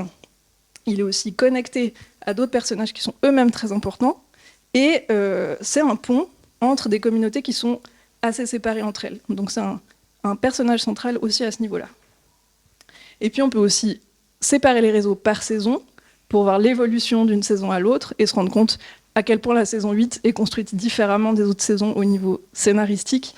Parce que là, d'un coup, tout le monde est ensemble, il y a une seule communauté très groupée, alors qu'ailleurs, il y avait beaucoup de d'arcs narratifs très disparates, justement, et puis, du coup, une complexité narrative qui semblait aussi supérieure à la dernière saison. Voilà. Et le dernier exemple que j'ai envie de vous montrer, c'est Bandersnatch. Est-ce que vous connaissez Bandersnatch ? C'est un film interactif qui était sorti sur Netflix, qui était dans le cadre de Black Mirror, la série qui est aussi sur Netflix. C'est un film donc, où on peut faire des choix. C'est un film où, à plusieurs moments dans le film, on va nous demander d'avoir... voilà, il y a 2 options, en principe, et puis on en choisit une, et puis ça a une influence sur la suite de l'histoire. Ça donne ce magnifique arbre que les internautes se sont amusés à faire pour expliquer toutes les issues possibles du film en fonction des choix qui ont été faits par les utilisateurs. Donc on voit qu'il y a quand même beaucoup de possibilités dans ce film et qu'on peut... Enfin, on a peu de chances de voir le même contenu que quelqu'un d'autre qui aurait visionné ce même film. Et là, ce qui est intéressant, et là c'est plus au niveau justement des données qui sont récoltées sur les plateformes, sur les utilisateurs, à leur insu, quelque part, c'est qu'on a découvert qu'il y avait des traces de ces choix dans le profil des utilisateurs Netflix qui avaient regardé ce film, et donc on pouvait retracer qui avait fait quel choix à quel moment. Est-ce que c'était un choix qu'il avait déjà fait auparavant ? Est-ce qu'il était en train de revisionner un segment qu'il avait déjà visionné ou pas ? Et donc, on ne sait pas, en fait, ce que Netflix a prévu de faire avec ces données, parce qu'il n'y a pas de transparence là-dessus, et ça c'est le point RGDP, et c'est là-dessus que je vais finir. Donc il y a une entreprise qui s'appelle Neub, qui est une entreprise sur la protection des données, qui avait fait une enquête sur différentes plateformes de streaming, musique et vidéo, pour voir si les différents points de l'article 13 étaient respectés, et il se trouve que, en tout cas pour Netflix, c'est vraiment pas tout à fait le cas, et que notamment ils ne sont pas transparents ni sur les buts de leur récolte de données, ni sur, par exemple, le temps de rétention de ces données. Donc on sait qu'ils les ont, on ne sait pas ce qu'ils vont en faire, et on ne sait pas combien de temps ils les gardent. Et, pardon, j'ai vraiment un chat dans la gorge. Et en l'occurrence, on peut se dire, peut-être qu'ils peuvent designer ensuite des scénarios qui vont plaire aux gens, parce qu'ils savent quels twists ont été plus intéressants pour les gens, lesquels ils ont choisis quand on leur a laissé le choix, et donc comment réussir à ensuite faire des scénarios qui seront plus addictifs, plus intéressants, plus marquants pour les gens. Voilà.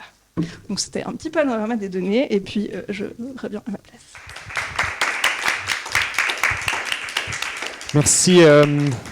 Merci beaucoup, Colline, pour ce panorama extrêmement riche. C'est très impressionnant, je pense que vous le voyez bien, hein, c'est notamment ces réseaux de personnages. Voilà, moi, en particulier, hein, on voit vraiment ces variations. Enfin, ça me fait beaucoup penser à ce que tu disais aussi, Mireille, sur, comme tu l'as dit, hein, les transformations de complexité narrative tout à coup explosent quand on a un peu ce point de vue effectivement à distance et de haut. Et je pense que c'est effectivement, en tant qu'outil pour la recherche universitaire, c'est quelque chose que les séries offrent de vraiment assez beau. C'est ces données méta, enfin ce foisonnement un peu de données qui fait que des fois on peut effectivement s'y perdre. Hein. C'est vrai que dans nos discussions pour la préparation de ce cours public, on avait envie de mentionner telle série, et puis discuter telle scène et autres. Et en tout cas, ces outils permettent tout à coup de rendre un petit peu plus clair voilà, certains ressentis ou certaines écritures, certains scénarios. Il nous reste 20 minutes, donc d'abord j'ouvre peut-être à la table si quelqu'un a envie de rebondir ou de réagir sur ce qui a été présenté par Colline, ou alors pour qu'on ait quand même aussi un petit moment d'échange avec vous, si vous avez des questions. J'ouvre peut-être aussi le panel plus largement. Est-ce que, ou alors préparez peut-être vos questions, vos remarques. Moi, je vais peut-être, donc par rapport à ça, peut-être, Colline, on a beaucoup discuté lors de la préparation de ce cours public de ce qui allait être faisable ou pas. Tu termines ta présentation sur l'accessibilité de ces données. Donc moi, ma question, c'est à quel point il t'apparaît facile ou pas, en fait, d'appliquer ta méthode sur des scénarios de série. Est-ce que ces scénarios sont disponibles, sont libres? Est-ce qu'ils sont faciles à trouver? Est-ce qu'au contraire, il faut passer par des communautés en ligne qui les récupèrent? Il y a un peu des deux. Alors, il y a vraiment, il y a des collections assez importantes. Par exemple, pour The Office ou pour Friends, on a l'intégralité des scripts de toutes les saisons, où on a même des fois des données très structurées avec toutes les répliques, qui dit la réplique, à quel moment, qui est présent. Enfin, ça peut aller très loin. Et là, en général, c'est des initiatives individuelles quand même à la base. C'est pas les producteurs qui mettent à disposition des feuilles Excel avec toutes les répliques, mais c'est peut-être des groupes de fans ou des collectivités comme ça qui décident de mettre la main à la pâte pour mettre à disposition ces données. Parfois, on a accès souvent au pilote. Le pilote est souvent disponible sous format PDF, vraiment diffusé très facilement, mais si on veut l'intégralité d'une série, c'est beaucoup plus difficile de l'obtenir, à moins d'être vraiment sur des très grosses séries justement très populaires et qui ont des communautés de fans suffisantes pour que eux prennent le temps. Là, pour le pilote de Orange is the New Black, j'ai pris la version qui avait été écrite par des fans sur le wiki de Orange is the New Black, parce que c'était la structure de données qui était la plus pratique pour moi pour ensuite créer le réseau. Mais voilà, c'est comme toutes ces analyses sur des données artistiques, littéraires, vidéoludiques, de cinéma, de séries télé et tout ça, c'est toujours très très très dépendant de l'engouement qu'il y avait pour le contenu à la base. Si les gens se sont impliqués dans la création de données structurées, et en principe ça vient pas de tout en haut, quoi. Ça vient pas des producteurs eux-mêmes ou des Donc on sera plutôt dépendant des communautés de fans qui mettent à disposition. Beaucoup. Est-ce qu'il y a la possibilité, par exemple, d'extraire les sous-titres et puis donc d'avoir... Oui, avec le problème dans mon cas que si je veux faire les dialogues pour indiquer quel personnage parle à qui, juste avoir le sous-titre, ça va en général pas me dire qui faisait la phrase. Et donc, à moins de réussir à faire de la reconnaissance d'image par-dessus pour voir qui est présent et qui est en train de parler quand il y a le sous-titre qui s'affiche, ce qui demande vraiment un autre problème technologique, disons. Malheureusement, dans mon cas, ça ne me suffit pas. Il y a d'autres études pour lesquelles ça peut être tout à fait suffisant d'avoir les sous-titres, et ça, c'est très facile à trouver. Mais quand on veut vraiment avoir des informations narratives et scénaristiques, souvent, c'est pas suffisant. Ce qui pose en fait une question peut-être un petit peu globale, plus effectivement côté recherche. Moi, j'ai l'impression, pour ma part, moi, je m'intéresse beaucoup aux objets vidéoludiques. Et puis, un des gros challenges de la recherche sur des objets vidéoludiques, c'est les mises à jour en continu de certains contenus. C'est de quel jeu on parle, à quel moment dans le temps. Est-ce qu'on parle de la version 1.0, 1.3, 1.4 ? Et on sait aussi que ces plateformes se mettent à jour. Peut-être certaines nouvelles fonctionnalités tout à coup apparaissent. Et c'est vrai qu'aussi lors de nos échanges, on était aussi un peu toujours incertain. Est-ce que c'était comme ça ? Est-ce qu'effectivement les affiches ou les indications de Stranger Things changeaient réellement ? Enfin, à quel moment de la plateforme on est en train de parler ? On peut imaginer aussi qu'ils enlèvent certaines indications. Donc moi, j'aurais peut-être aussi une question peut-être pragmatique par rapport à ça. Est-ce que sont mises à disposition, par exemple, les données de modification lors de ces mises à jour ? Est-ce qu'on peut avoir accès ? Est-ce que certaines plateformes nous disent, on a fait une mise à jour de la plateforme, ou est-ce que Play Suisse le fait, par exemple, et on a rajouté telle fonctionnalité ou telle fonctionnalité ? Ou est-ce qu'au contraire, on est sur quelque chose de très invisible par rapport à ça ? Alors, en fait, sur l'App Store, typiquement, quand on fait une publication, une nouvelle version, on indique en général les nouveautés qu'il y a. Et ça, c'est assez standard dans les mises à jour. En fait, il y a un carnet de mise à jour, un logbook, quoi, où on peut remonter un petit peu les améliorations qui sont apportées.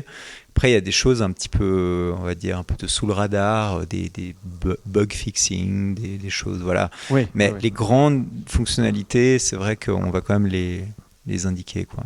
Ouais, ok.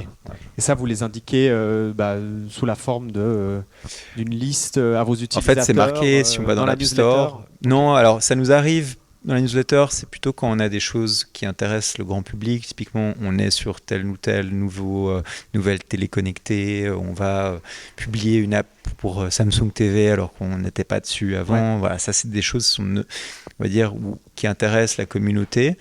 Maintenant, si c'est simplement des nouvelles fonctionnalités standards, on va les mettre dans la description de la mise à jour, dans l'App Store. Mais c'est vrai que s'il y a des choses qui étaient très attendues, on va l'annoncer dans une newsletter. Ouais. Ça nous arrive. Ouais. Ouais, d'accord. Et puis alors, par rapport à ça, Maëva, à quel point cette dimension un peu d'ancrage dans le temps, parce que cette étude, elle a été faite évidemment à un certain moment. Moi, c'est une des premières choses que je me suis dit, c'est ce qu'on nous fait découvrir ici, c'est ce que Netflix était au moment de l'enquête ou du travail que vous avez pu mener. Donc, à quel point il y a l'idée d'y revenir, de remettre vous aussi à jour. Vos pas forcément les critères, mais peut-être même de remarquer que certaines choses ont été ajoutées ajoutés ou sont apparus sur d'autres plateformes entre-temps. Voilà, ouais, ça c'est intéressant. Donc oui, effectivement, ça c'est prévu. On a besoin de refaire cet audit rapidement pour pouvoir évaluer si, voilà, fin 2022, on observe toujours autant de caractéristiques structurelles. Sans doute qu'il y en a un peu plus, sans doute qu'il y a quelques disparités à adresser. Moi, effectivement, ce que je vous ai présenté, c'est l'état des choses été 2021. Voilà, donc on est un petit peu plus d'1 an aujourd'hui. Alors, les nouvelles qui sont diffusées par rapport à justement l'apparition de nouvelles fonctionnalités, etc., de ce que moi j'ai pu observer jusqu'ici, par exemple sur le Netflix Media Center, alors je crois que c'est un blog en fait qui est rattaché à Netflix, on a généralement les mises à jour, les updates par rapport à ça, où en fait ils font un petit peu la pub de leurs nouvelles fonctionnalités, de ce qu'ils ont intégré dans la plateforme, justement toujours en vue de faciliter l'utilisation, maximaliser la jouissance dans l'utilisation, etc. Donc ça, typiquement, c'est aussi des choses qu'on va regarder en cherchant à mettre à jour nos résultats. D'accord, très bien. Une autre peut-être aussi question, à moins qu'on en aille dans le... Ah, je vois...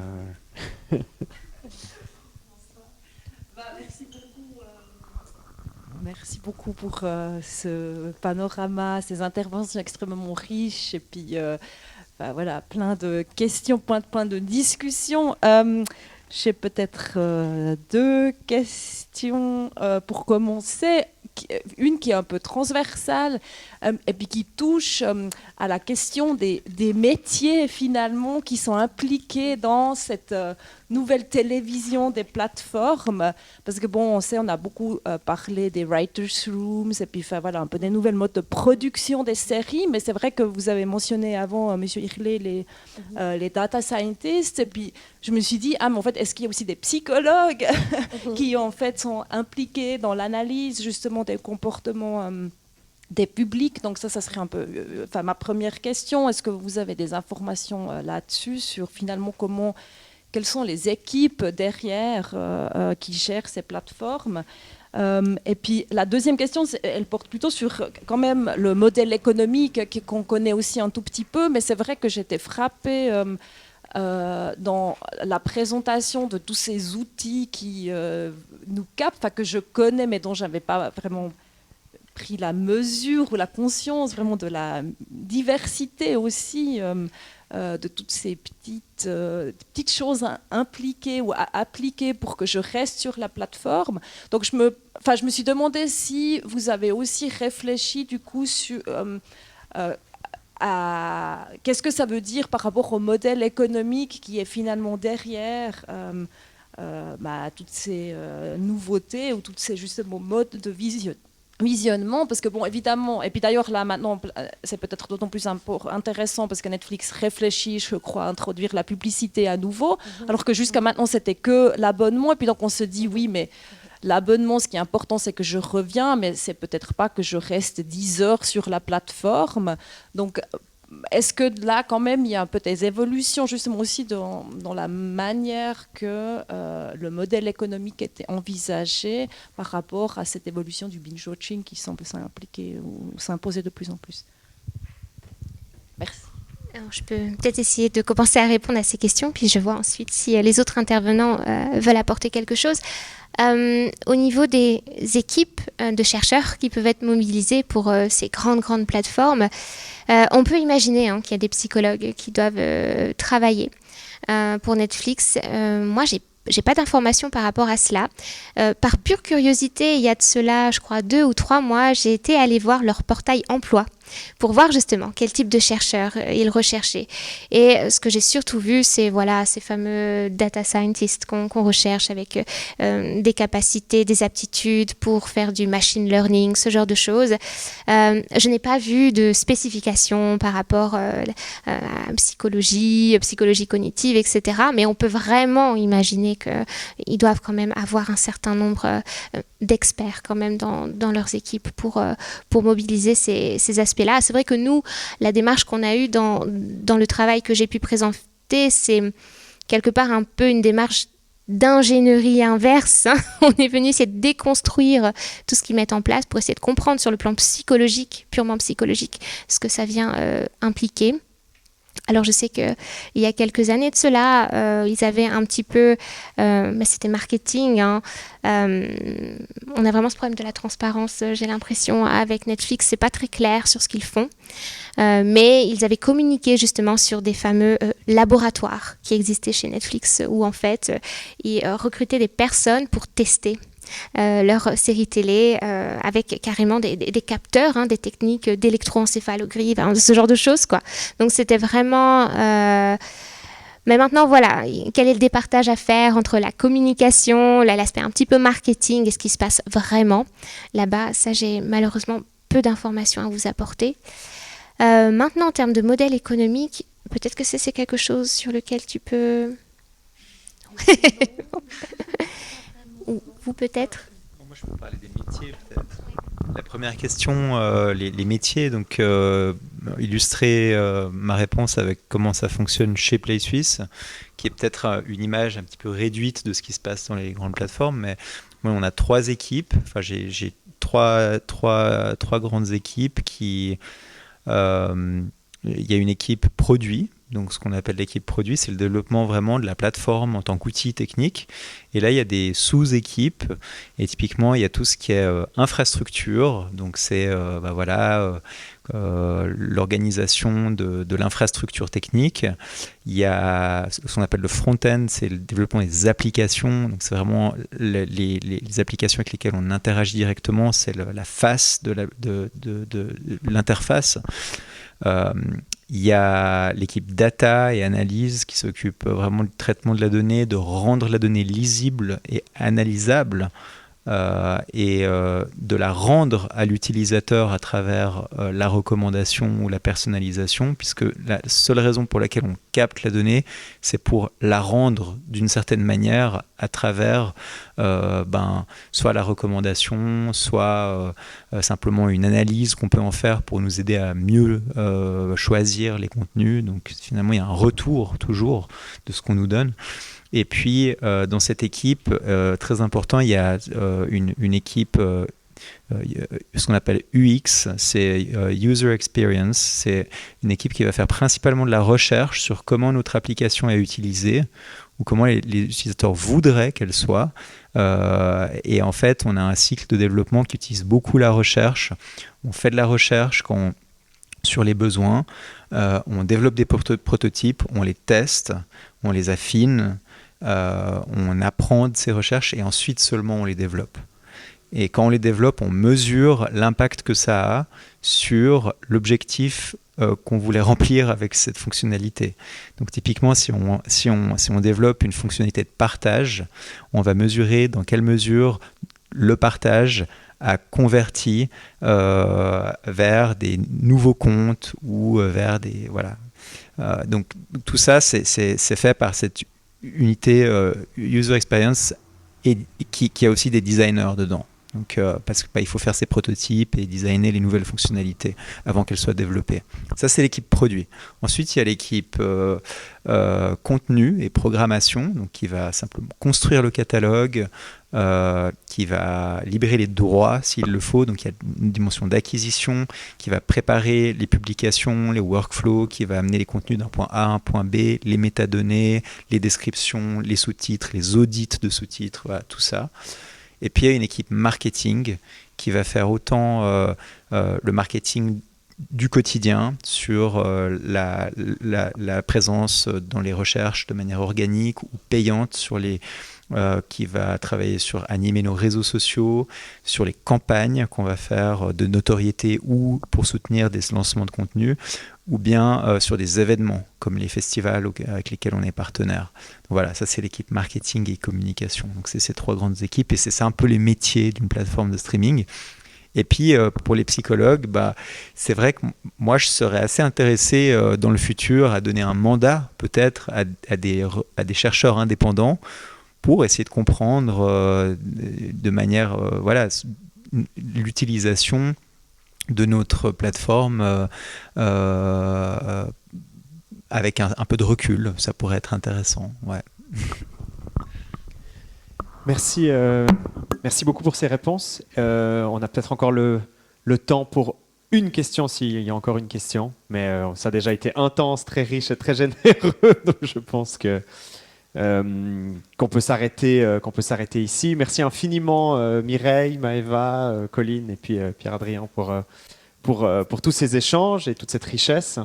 Merci à vous pour votre présence et votre écoute et votre attention.